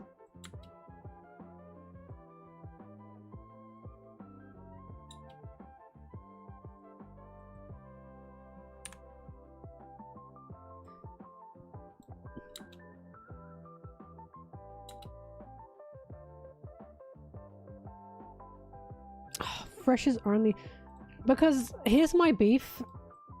I don't mind popcorn, but I do not care for regular popcorn.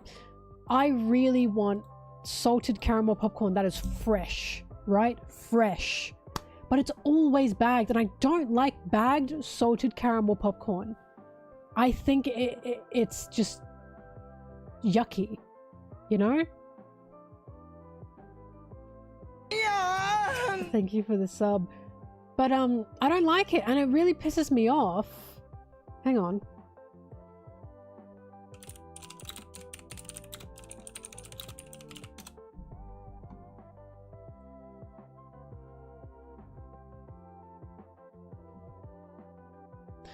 It just looks so much better fresh. It's warm and it melts in your mouth and the caramel taste, mwah. But they don't fucking make it anywhere. Not even in the theaters.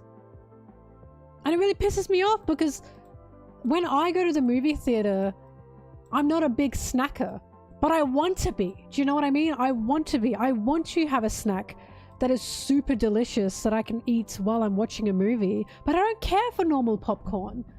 I just don't care for it. What I usually get is I get the Snicker pods. Do you guys know what they are? Hang on. I don't get a drink, I only get water. Because I don't drink soft drink anymore. I've beat that fixation or that addiction, I'd say. And I tell you what, once you like stop drinking soft drink, your life just gets better. Soft drink is just such a... it's just so bad. Anyway, I get these. I get these and I snack on those. We don't have nachos or hot dogs at our movie theaters. Our snack stand is quite literally just popcorn and bag snacks. Like, we don't have like food. The only way you'd get like food is if you do the gold tickets. Like the gold deluxe tickets. Maybe in some movie theaters, I don't know, but I've never seen it in Australia personally. Unless I do like the gold tickets, the VIP movie tickets, I don't get like food, proper food for movie theaters.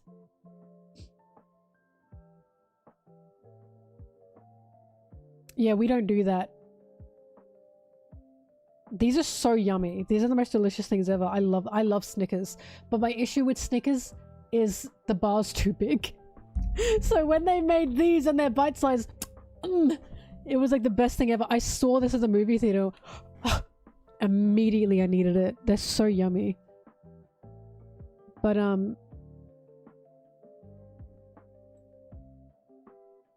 anyway. Yeah, our movie theaters here don't have like big food. In fact, is it a thing in America that when you're going to see a movie, do you get dinner before or after the movie, or is dinner included with the movie because you're getting food at the movie theater? Do you know what I mean? After usually. So you do. So you get full hot meals in the theater and you go out for dinner as well. That's crazy. Because for us, it's like dinner and a movie, always. You're a psychopath if you don't do dinner and a movie and you just watch the movie and go home. Or you don't go to lunch and you watch the movie and go home.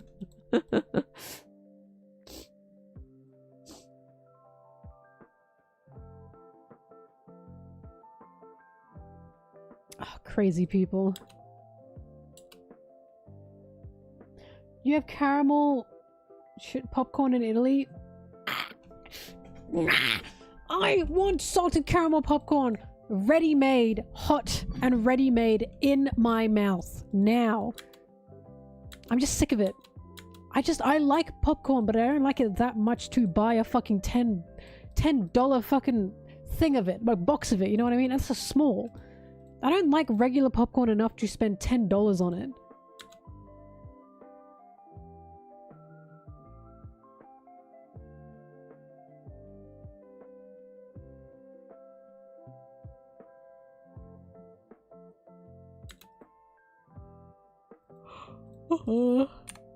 La la. La la. Oh yeah, sneak snacks in as well.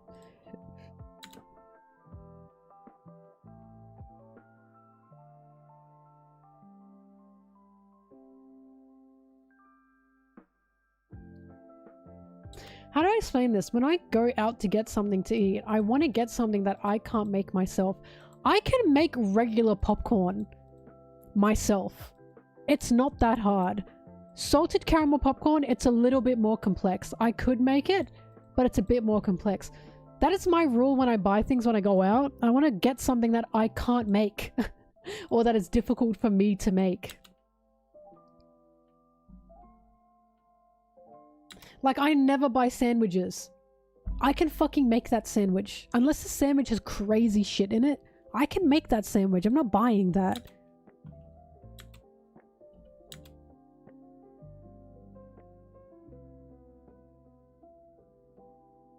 I'm literally, we got water at home or whatever the fuck.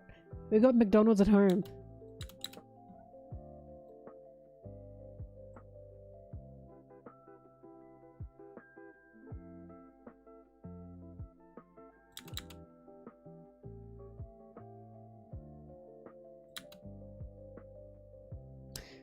One 100.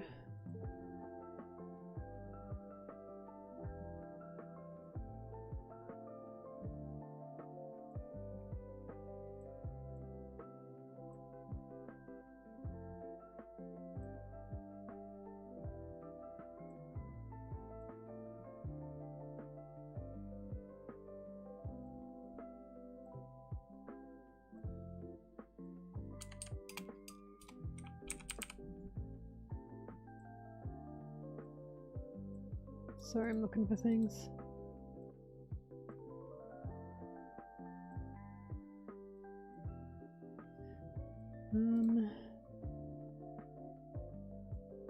This fucking guy. Oh my god, I miss Sanji. I had a horrible, I've said this before, I had a horrible realization last night. My favorite character ever is a white Frenchman.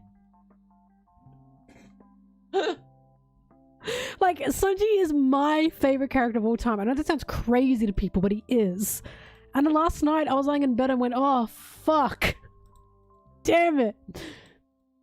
I'm not a feminist.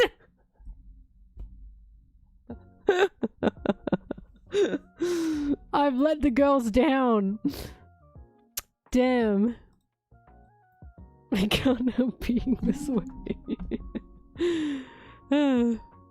I haven't seen all the new Pokemon Megas revealed yet.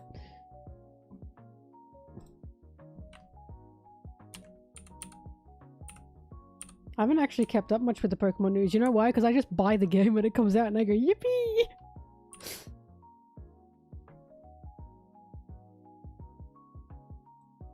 Yay, my slop, I say. My slop, my slop. More slop, more slop.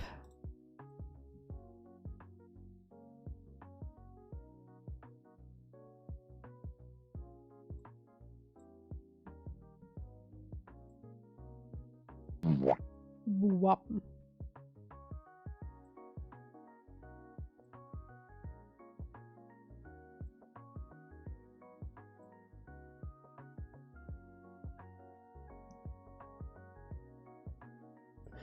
The Animal Crossing like Pokemon game looks fun, but why are we a Ditto? That confused me. I was like, why can't we just be a person? It looks fun, but why the fuck are we a Ditto?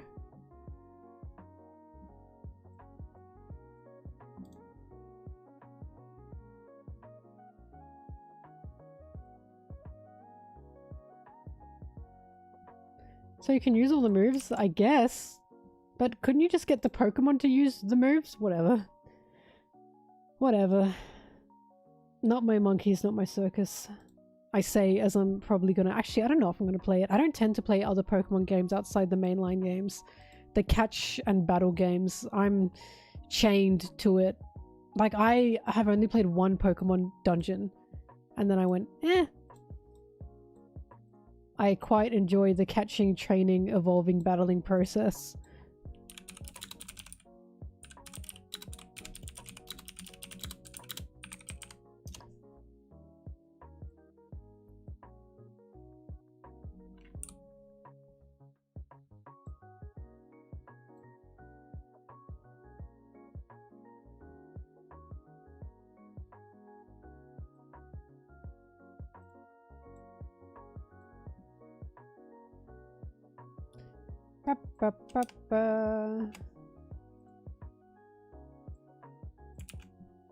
That's not gonna work.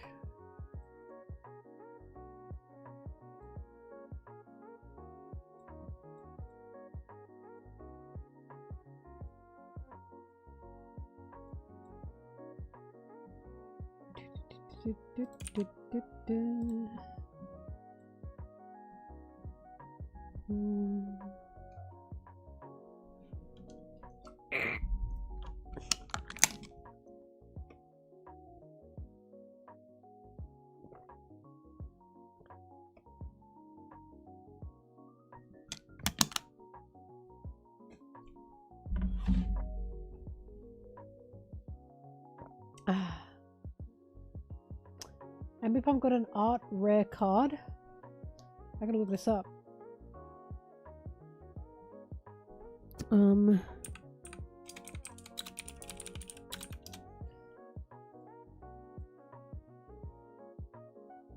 You know what I was thinking? I was thinking I have to play more games on stream because I do have fun playing them. I just think I don't have the time, which I kind of don't, but I still want to.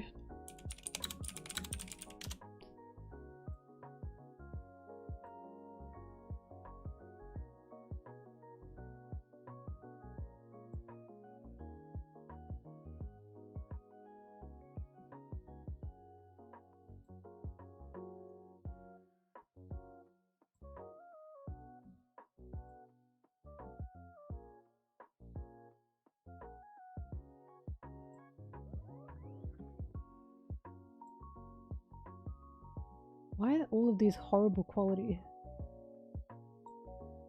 I assume it hasn't been properly released yet or something.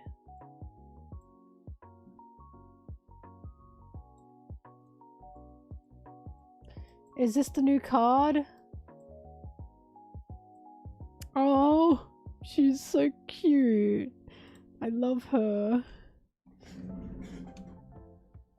I miss Mario Party. I miss Straw Hat. Straw Hat. Stardew. Stardew. Straw Hat. What is wrong with me?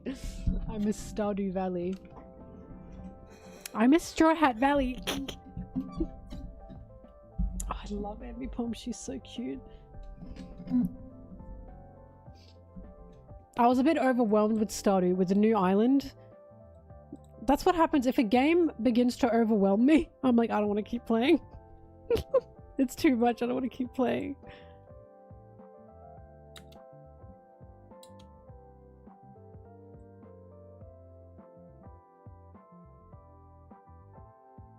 Oh, I do want to play the new game that comes out from something Ape. What's his name? Concerned Ape. I really do want to play that.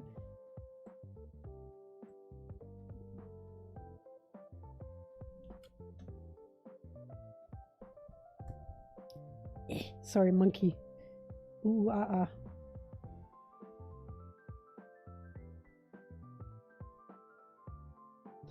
1.7 is gonna happen? What does that mean? I'm not aware of what that means.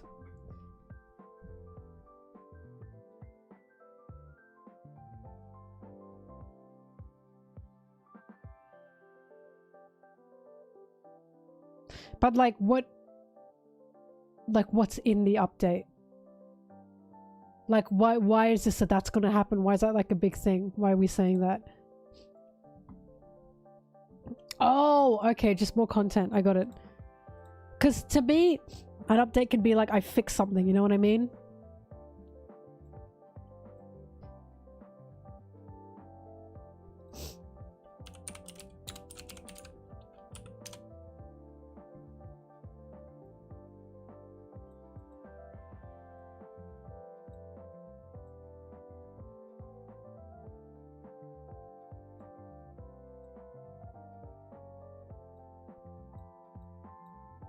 Kuma's hot. Someone had to say it.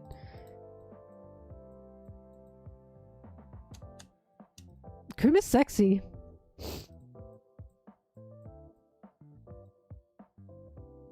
I'd like to Bartholomew his Kumas, if you know what I mean.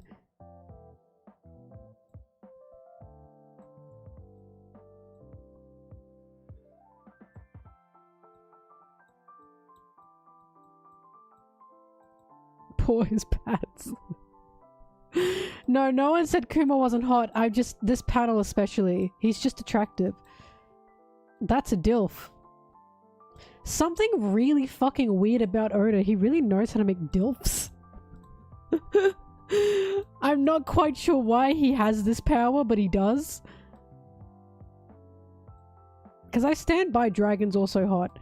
That, for some reason, is a take, and I don't know why. Dragon is incredibly sexy to me.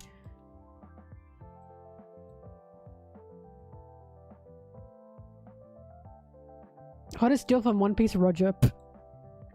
That's not even a fucking argument. Are you kidding me? I could say Rayleigh, but Rayleigh is like...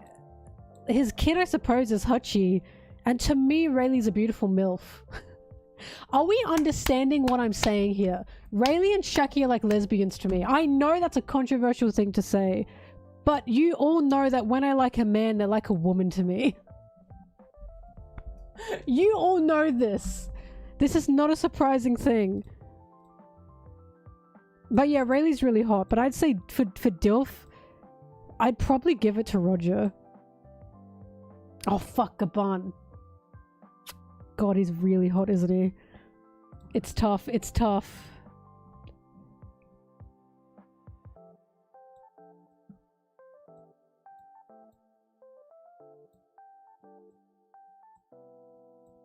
It's hard to pick.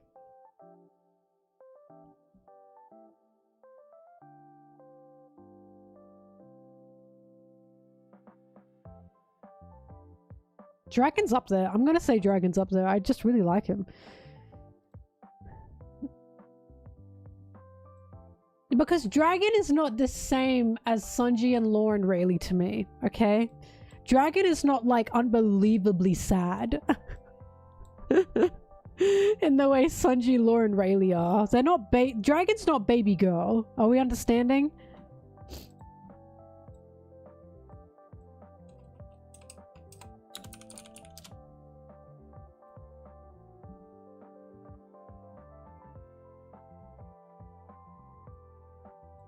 Look, not everyone understands my beautiful mind, but some do.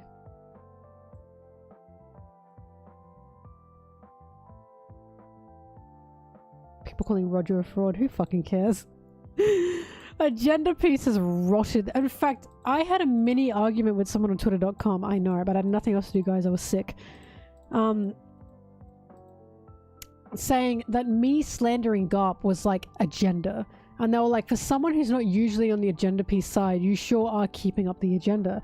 And I said, it's less agenda and more I've been saying since Marineford that Garp is willfully oblivious to the system he maintains. And someone said, what did they say? They said something like, yeah, but your personal opinion is clouding you because this isn't something that's rooted in the story. And I was like, how is the Navy and Garp being hypocrites and not actually being good for the current common person? How is that not rooted in the story? And I basically showed them Dragon literally counters Garp for that reason. Dragon literally has a line that says, I was in the Navy, I didn't see any justice that they spoke of. And I was like, gagged. I was shocked. So basically, this is why I'm saying agenda piece rots brains, guys. They think I have this personal bias against Garp, right? Just because I guess I don't like the Marines, when it's not that, right? It's that the story is literally telling me the Marines are a problem. The story has been telling us ever since we saw Morgans, Axe Hand Morgans, right? Ever since we saw Full Body, ever since we saw Nezumi bargaining with Arlong, ever since we saw that little girl run into Smoker and everyone was scared until Smoker actually revealed to be nice. What does that say about the environment with the Marines, right? Ever since the beginning of the story, there's been a question of the Marines' morals, you know? There's clearly something questionable. There's clearly a moral dilemma within the Marines. That's why Garp, he is made to be criticized. There is a problem with him because he is a hypocrite. He's a contradiction. So basically, this person was saying, my agenda is Garp is a contradiction and is hypocritical and is willfully oblivious. And I'm telling them, this is not my agenda. This is the story. This is Garp's character. The fact that Dragon even exists is like showing us that this is Garp's character, that he is supposed to be criticized. He's a contradiction. And I was just shocked. I was gagged. Like, I just couldn't believe that they were calling me saying Garp is a hypocrite an agenda. And I'm like, this is not a fucking agenda. Like, I don't care. An agenda is Sanji's the best straw hat. That's an agenda. There's nowhere in the story that says Sanji's the best straw hat. I can bring out multiple moments within the story where Garp is being a contradiction and a hypocrite, and the Navy's morals, Marines' morals, are being questioned to the point that the Revolutionary Army has been created, and Dragon himself is saying the justice in the Marines is bum. It's dog. That's not an agenda. It's being told to us. Like, agenda piece is just fucking crazy, dude. I just don't understand it. Like, I really just can't get over that they're calling my... Because don't get me wrong, I do have a bias when it comes to reading One Piece. We all do. But it's definitely in the story that Garp has a problem. That Garp should be criticized. It's in the story. You even have Kuzan telling Garp, all the Marines that you trained for justice left. They all fucking left. Except for Kobe, and that's why Garp is holding on to Kobe for his dear life. This is literally his last hurrah. If Kobe is cooked, he's cooked. He achieved nothing if Kobe leaves him, right? Why do you think Garp is so desperate to get Kobe back? Kobe's literally the last stand for Garp for, I can do something right. Like, Garp is just a stubborn old man. I truly do believe Garp exists in the Marines to prove Dragon wrong. I really do believe that's why Garp is still there. Because he wants to prove Dragon wrong. And he's just stubborn. It's just crazy. But yeah, this is what I mean when I say agenda piece rots people's brains. It's fine to have an opinion on something within the story. I do, right? But an agenda is a personal opinion. An agenda is Sanji's the best straw hat. It is not a personal opinion to say Garp is made to be criticized when the story itself is telling us to criticize him. It's just bizarre to me. I really don't think people know what an agenda... Like, I don't even think they know what that is anymore.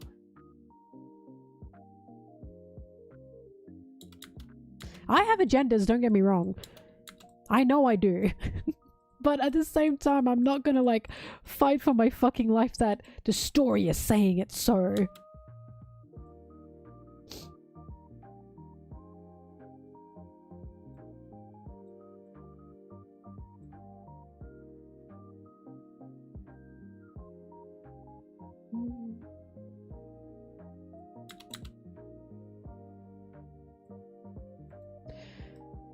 But yeah, I don't even remember what we started talking about to warrant this. An agenda is Doffy actually cares about his family. That's a fucking agenda if I've ever heard one. I'm sorry, I'm sick of that one. The yaoi agenda, that's it. I have the yaoi agenda.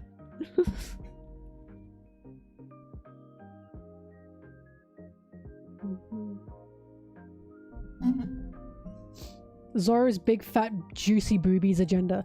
Even that's not an agenda because Otis said his breast size. How can it be an agenda? We know he's got the biggest tits on the crew, the biggest naturals on the crew. Okay, I've got a buggy agenda. I do have a buggy D-clown agenda. I'll give you that one. Oh, Roger being a fraud started this. Yeah. See, that's ridiculous because it's like the Pirate King who started the age of piracy. You're calling him a fucking fraud? That's just insane. It's so insane to me. Why? Because he's a little goofy? Like Luffy's not a little goofy? I just don't get it. God forbid a man have fun, you know? They just want him to be an ore farmer.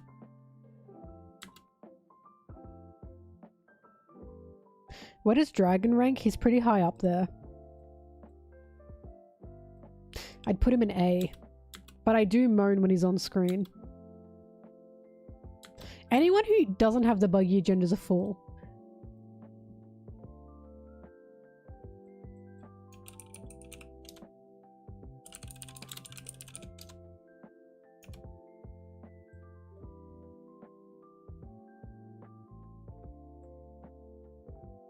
You should all be on the Buggy D Clown agenda.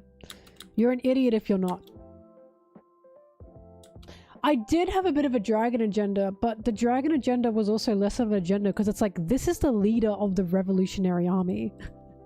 Of course he's done and going to do big things, and of course he has power.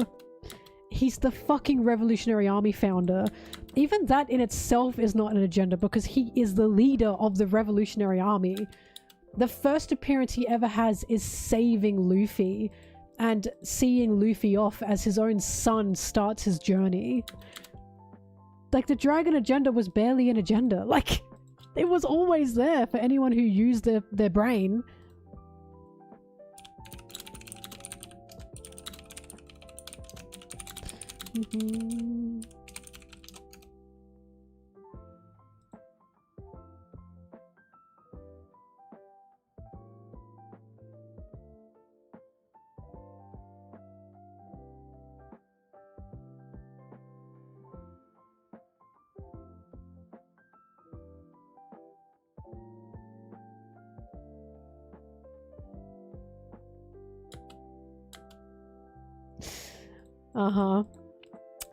Because Flamingo, of course, the man who is open to interpretation is gonna say, this is exactly what this is about, isn't he? God.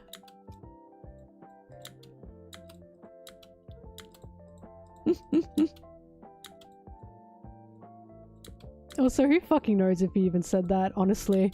No offense, I don't trust that guy's word.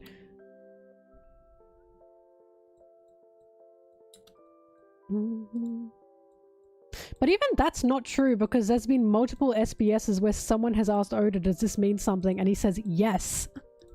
And he'll bring up some time in history. Like, that's just not true.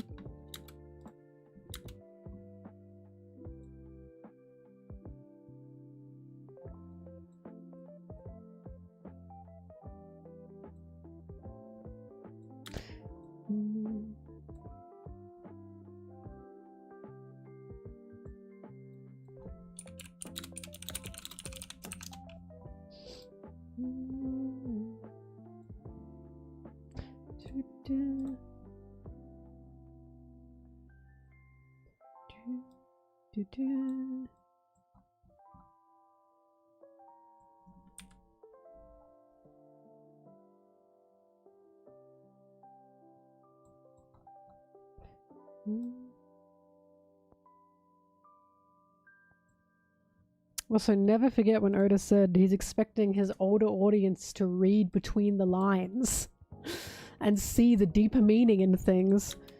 Of course he's not going to straight up come out and say, yes, this is political. Bro, he'd get fucking bombarded.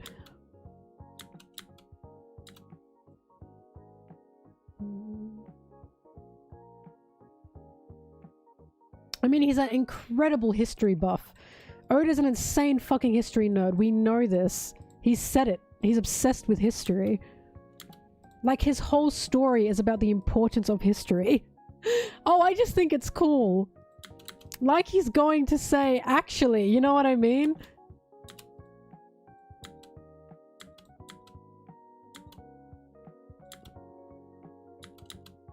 I have not played Hollow Knight, no. I'm just not a big gamer.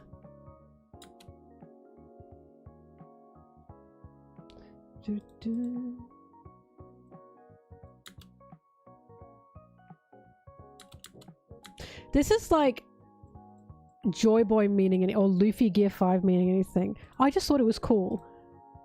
Gear 5 means a lot to him. He even has an interview about how much it means to him and why he created it.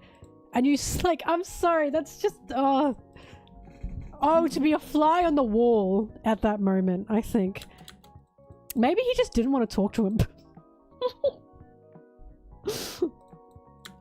Maybe he said, I got work to do. Yeah, sure, I just thought it was cool.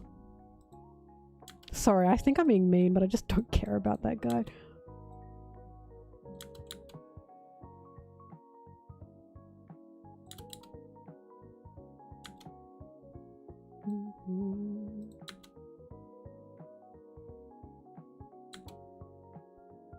All I know is you don't write something like God Valley or Egghead and say, I just thought it was cool. Like, you know what I fucking mean? You'd have to be a psychopath, I think.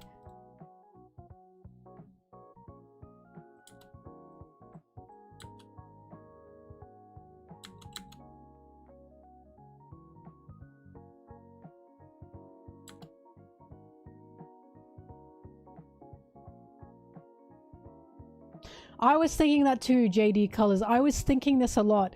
The entirety of One Piece is literally about hidden history, changing history, how malicious that is. That still happens globally, and it still happens in Japan, right? They will still teach a censored and changed version of history in Japanese schools. It happens globally, by the way. This doesn't just happen in Japan.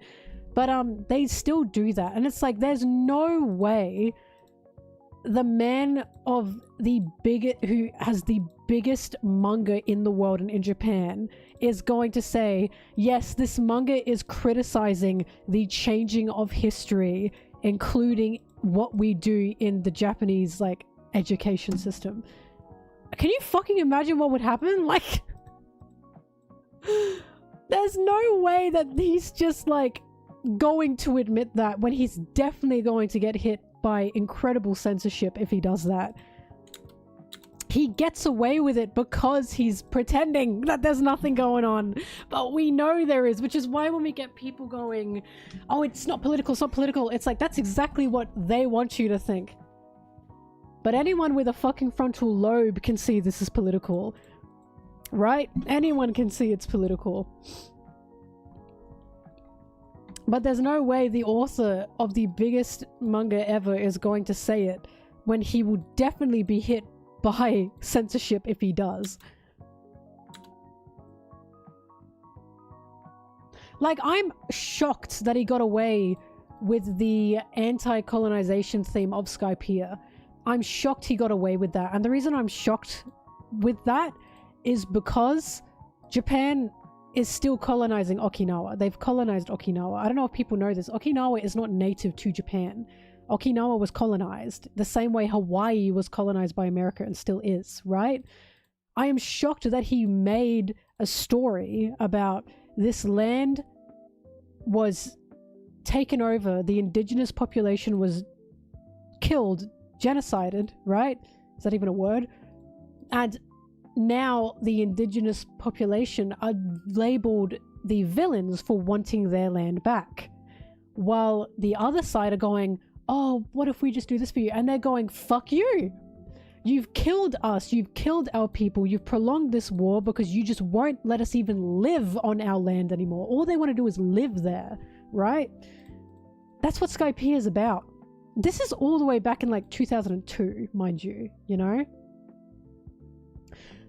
And when there's the whole scene of the old god saying, are we the bad guys? And Sanji and Usopp say, yes. There's no sugarcoating. They say, yes, you're the bad guys. You took over that indigenous land. You killed the indigenous population. And now you are the ones prolonging this war. You've created this war by colonizing them, right? And I was watching that and reading that, and I was fucking gagged. I was gagged because I was like, this is an anti-colonization story. And I know for a fact that Japan as a nation are still colonizing an island, Okinawa. Right?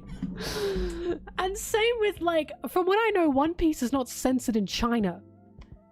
And China haven't censored Skypiea. To my knowledge, they haven't. And China are also colonizing different places. America is still colonizing different places. And I just can't. I'm like, do you know what I mean? Like, it's just crazy. And I'm like, I cannot believe that he got away with this. Because I feel like if he weren't writing the way he was, this would be censored. I really do think it would be.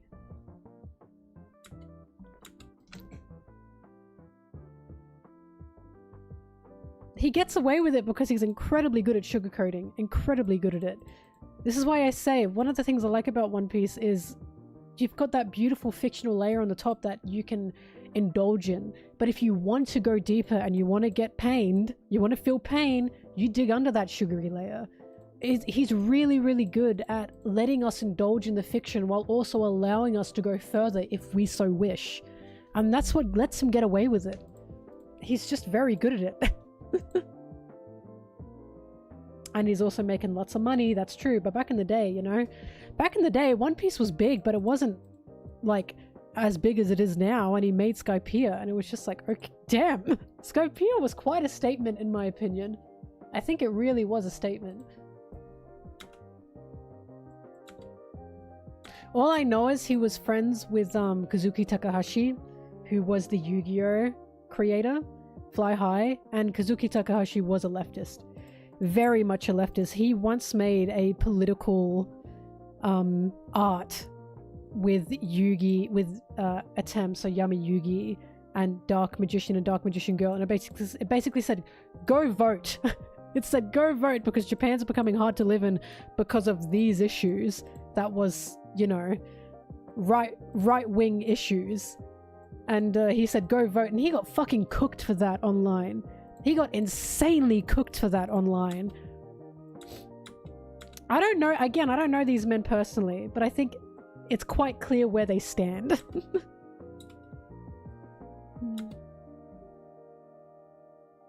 Because I remember when that happened, I looked up what Kazuki Takahashi's views were, and he was quite leftist.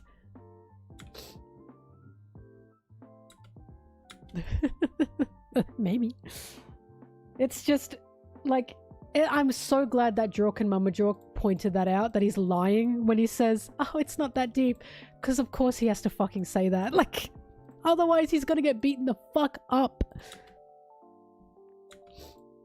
Who knows the consequences he'd face? Consequences as in censorship.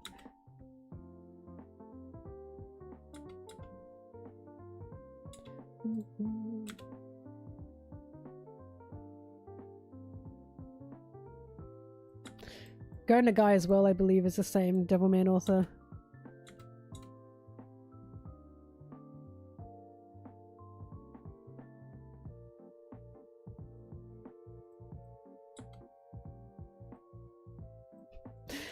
Oda basically admitting that his manga is political and that he does lean one way or the other.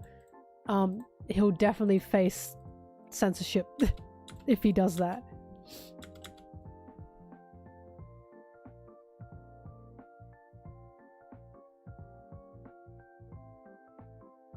Go Nagai is quite obvious, just read Devilman. Devilman, the original. It's quite literally anti-war, anti-nuclear war. Anti-fucking racism.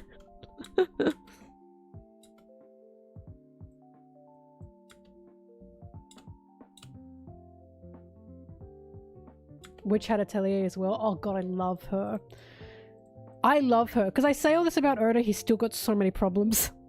Again, I don't know the man personally, which is why I have to say this. He's still got a lot of problems. There are still people he's affiliated with that I really wish he wasn't affiliated with.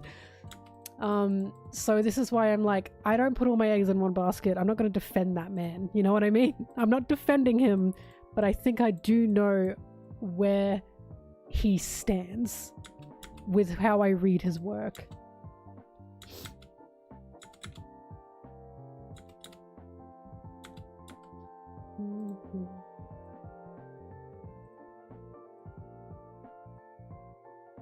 Don't put all my eggs in one ramen.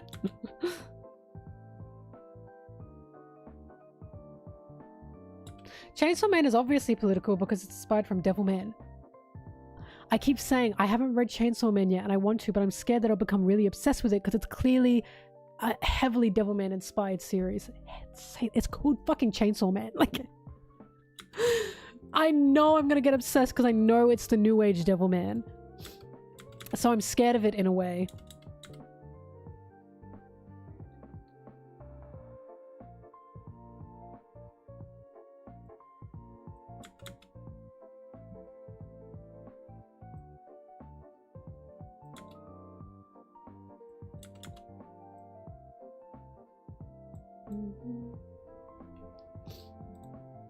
My obsession will begin when I read it.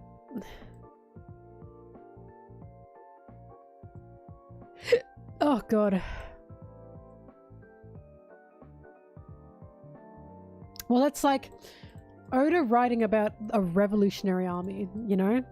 even the new chapters. But Oda writing about a revolutionary army standing up against the Marines, the world government, saying that this system is broken, and then creating characters like Kuma, who are pacifists. Kuma was born othered.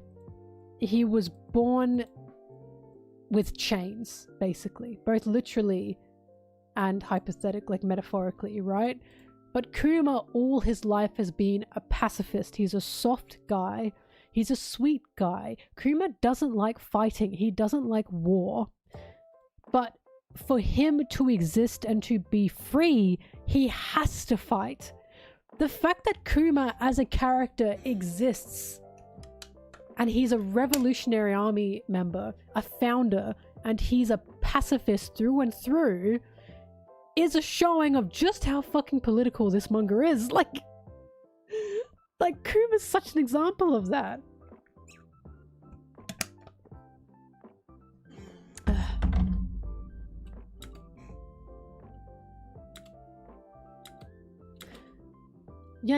Yanarina, is that barefoot Gen? Is that what that means? Barefoot Gen?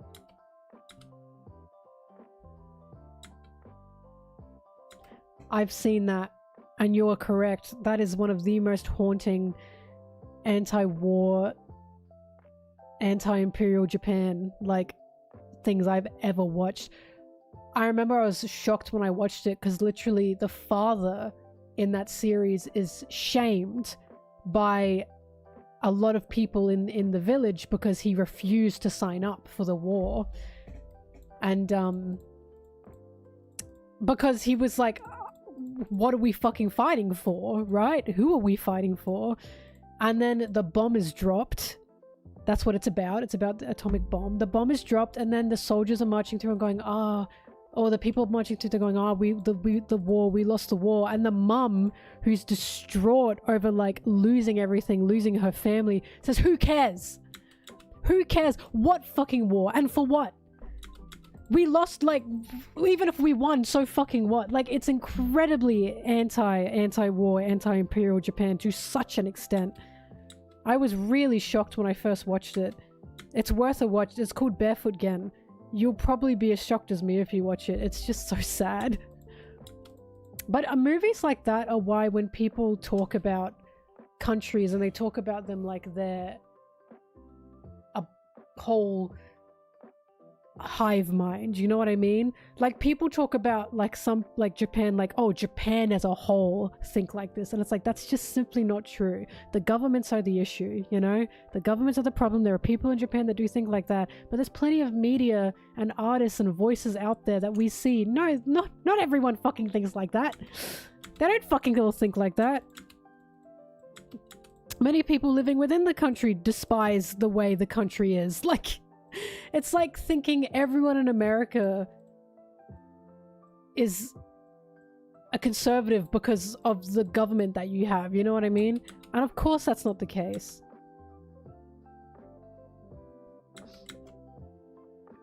Perhaps you should. I don't know, I just think it's dangerous to think like that. But Barefoot Gen is a really, really, really good movie. I really do. And story, manga as well. I really do recommend it. If you can handle it, it's quite gruesome and sad.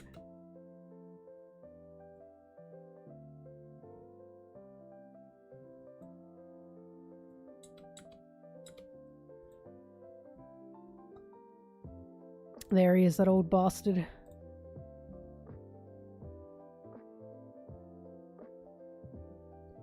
Do-do-do.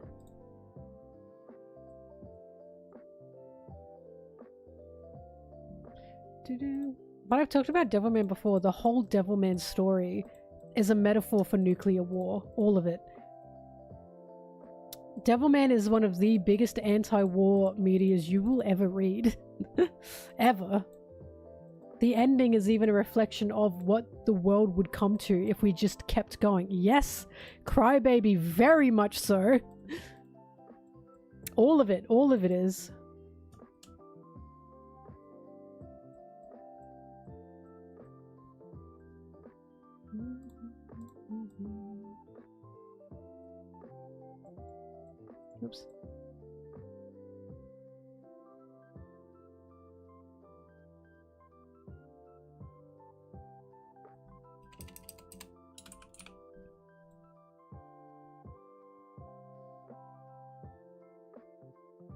Oh, it's also gay.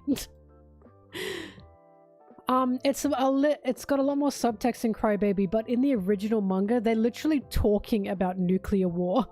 There's literally a scene in the classroom where they discuss nuclear war.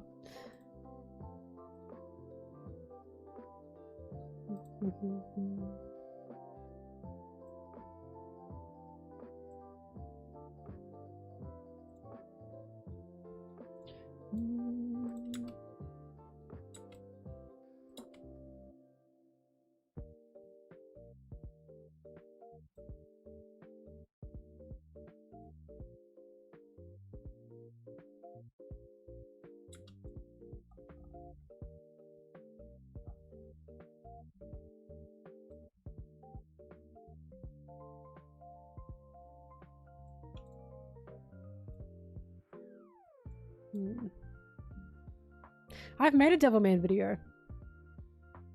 It's quite old. But that one is about defending the violence in Devilman, because I have an issue with people going, oh, it's just shock value, it's just too gory.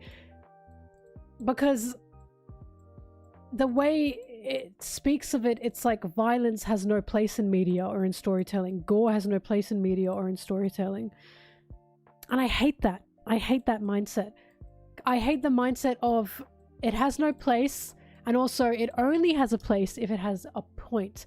Don't get me wrong, I like when my gore and violence has a point, but I also think it's okay if it doesn't have a point. I think it's fine to just make something gory. I watch Saw, and I have the time of my fucking life. You know what I mean? Does Saw have a point? Fuck no. Maybe it used to have a point. It doesn't anymore. Now it's just torture porn. But I find it quite entertaining because I know it's not real.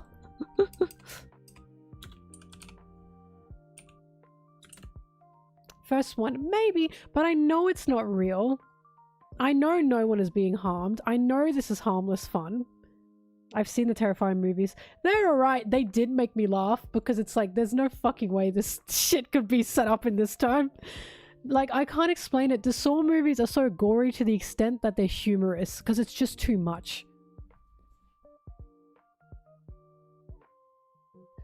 Like, I know a lot of people don't want to admit this or don't see this, but there is a connection with gore and humor, or death and blood and violence and humor due to dark humor. That does exist. Like, a sudden death or a sudden head getting chopped off can be funny. If it's too much, it can make you laugh, right? Because it's like, this is fucking ridiculous. Because that's what the Final Destination movies are they not? They're just too much. Someone's gonna like see me saying this and go, she's an insane person.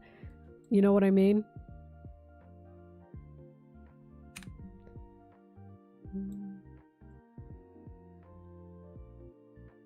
Bobbing, are you happy down there? You're just making me so sad.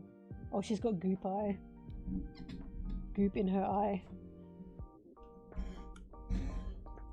Whatever.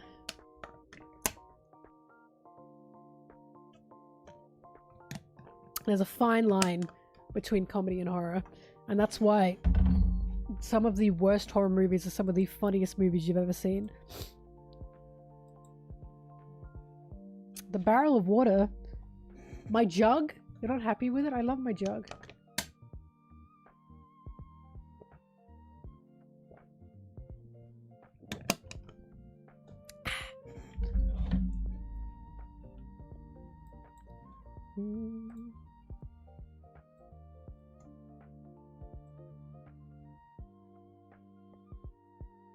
But like Pell dying and coming back, unfortunately funny.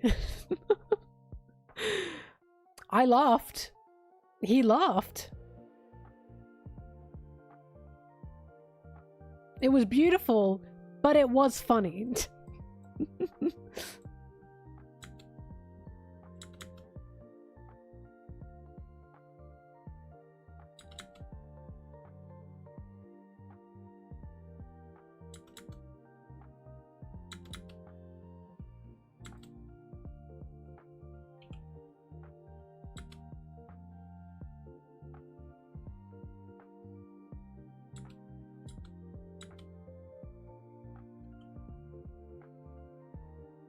Hi, Sarah. How are you doing? I hear you're excited about Tesco cookies. I didn't get to respond to you.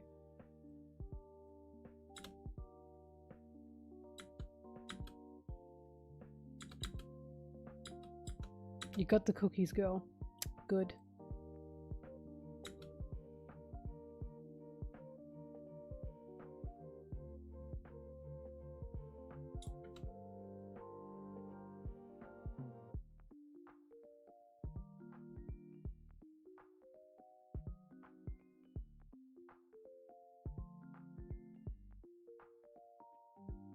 What? So Blueberry's very cute.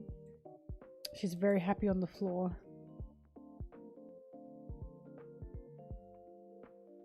I want to get to 40 minutes. If I can do that today, I'll be happy.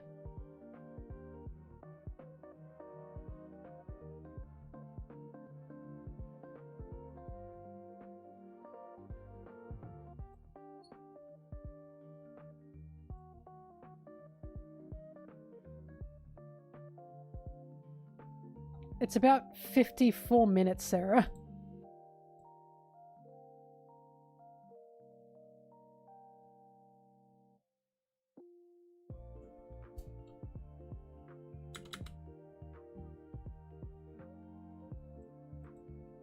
Just podcast. I still want to do a podcast with Goofy. We keep talking about it. It really is just a time.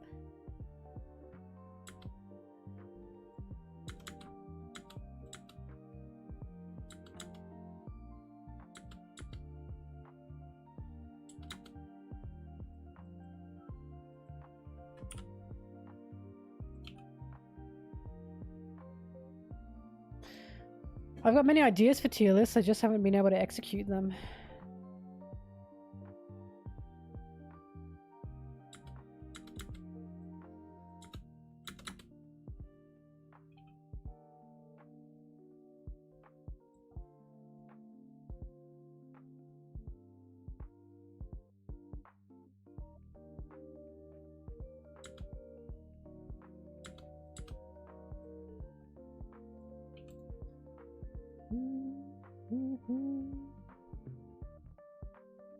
I know I had this in the thing.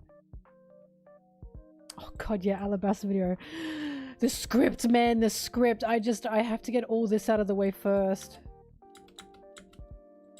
I say like I'm not happy making a Kuma video.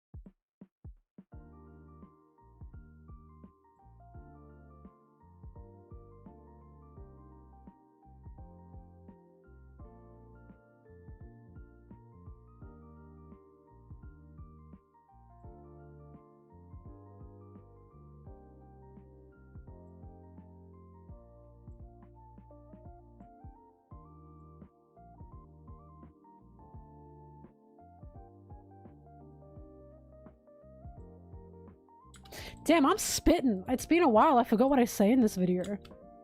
I'm excited for this.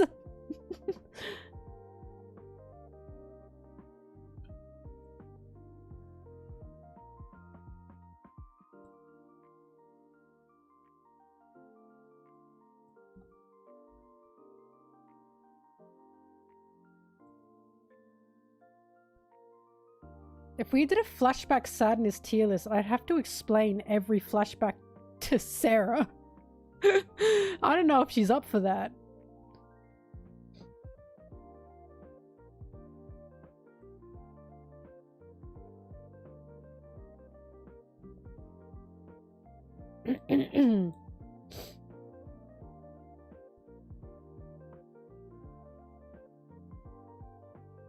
Yeah, the places using the straw hat flag in protest.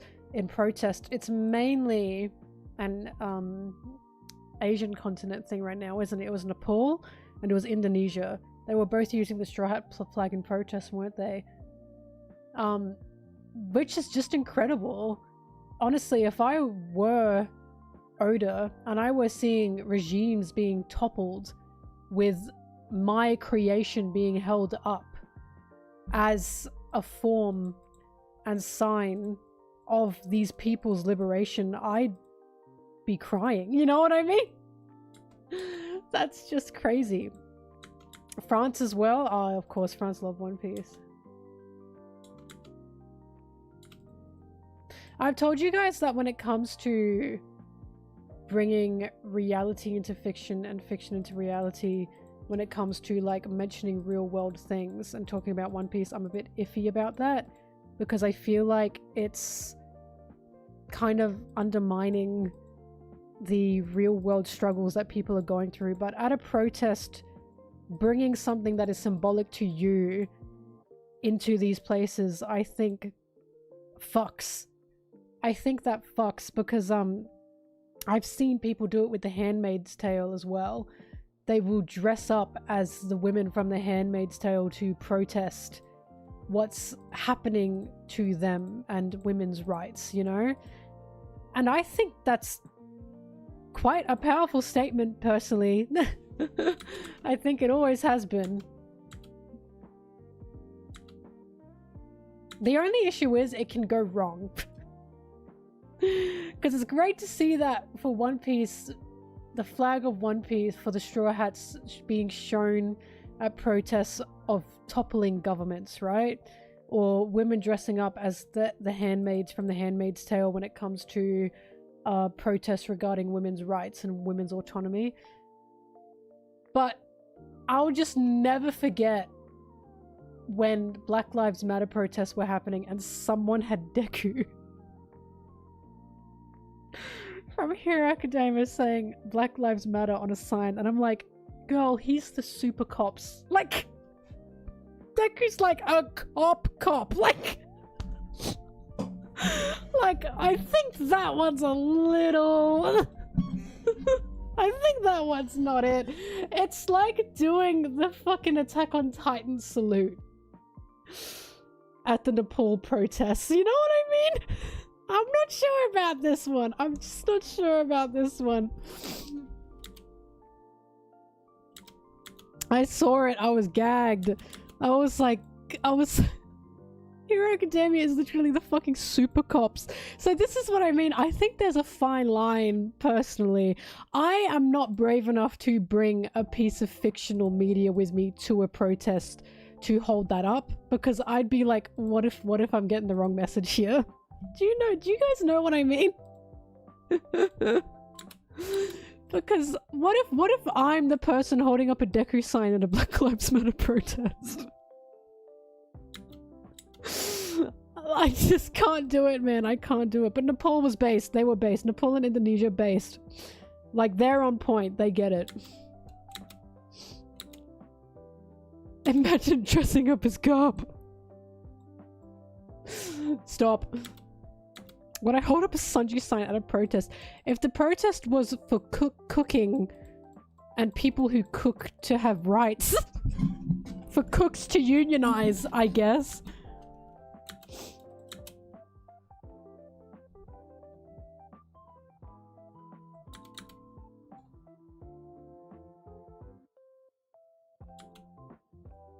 True, cooks should unionize. Protesting against world hunger, I would bring Sanji to that. I'd pack him up and I'd bring him with me. That is correct, actually. That's a point.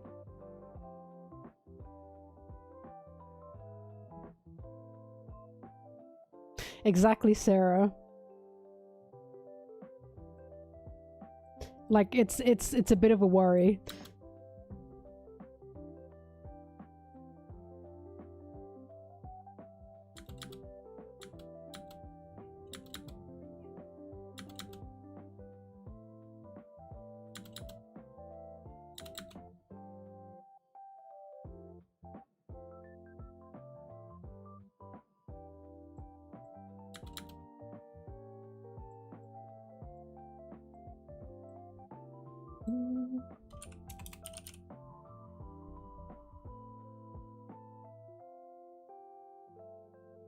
No, I don't think Shonen Jump are going to tell Oda to turn anything down. Have you seen The new chapters?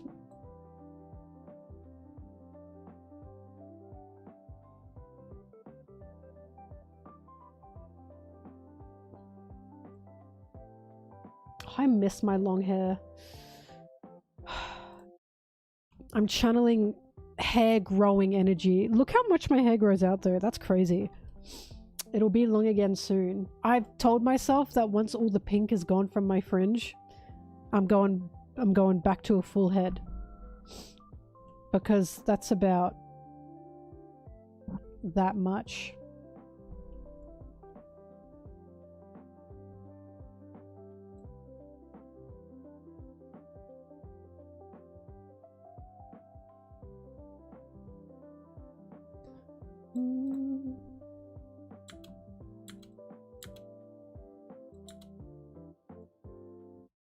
Garp's been on thin ice since fucking Marineford, but no one listened to me. Oh boy, oh boy, oh boy, oh boy, am I fucking sick of it. No, if anyone fucking listened to me about how shaky he was in Marineford, we wouldn't be here. Like, I'm just tired, man. I'm tired. Me, since Marineford, no, Garp's a fucking hypocrite. He's a he contradicts himself. Marineford told us that. Everyone, pfft, I'm just gonna blame Ace for it. Now God Valley's happening. Oh, Garp? Yeah, no fucking shit. It's just crazy that no one listens to me, guys. It's just crazy.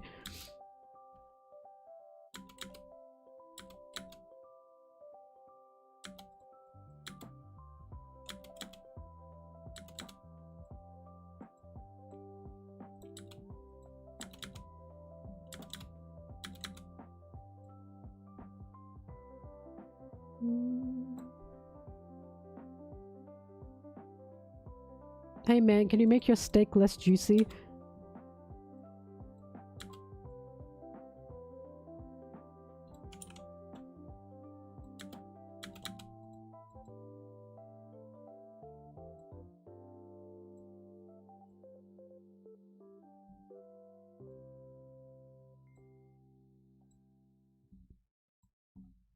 So what if Garp punched a Celestial? Genuinely, so what? He's still obeying under their command. What's the point of punching your boss if you're just going to keep listening or you're going to still work under them anyways?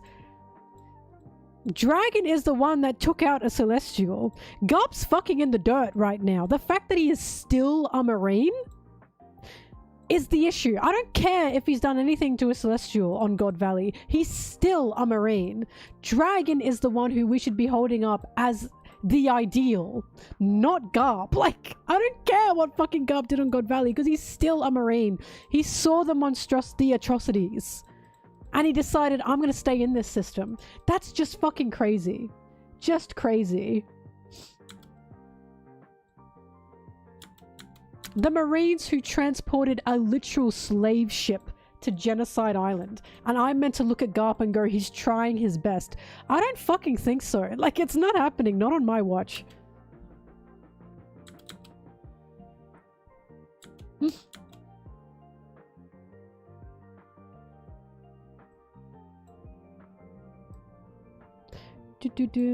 It's just not enough. It's just not good enough. I truly do believe the reason he's still in the Marines is because he's stubborn. I truly believe he still believes in the idea of the Marines, in the justice of the Marines, and he wants to prove Dragon wrong. I seriously think that's the reason. He's doing it out of stubbornness to prove his son wrong, and to try and prove that his son is on the wrong path.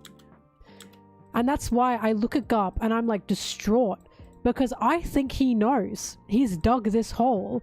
He's wasted a lot of his efforts. And his son and his grandson are the ones actually changing the world.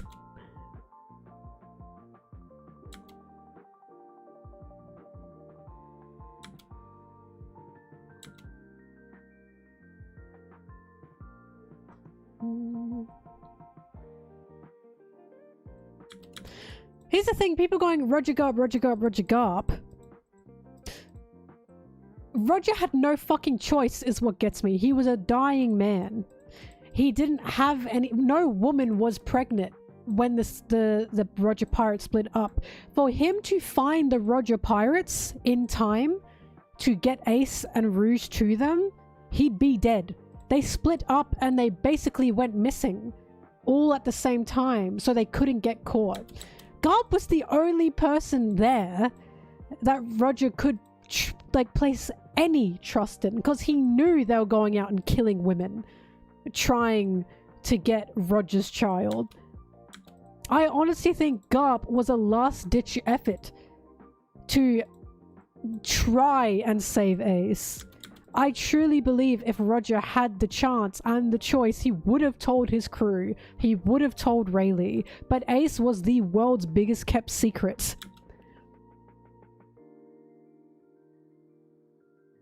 By the time he'd get to Rayleigh or Gaban or someone, he'd be dead already.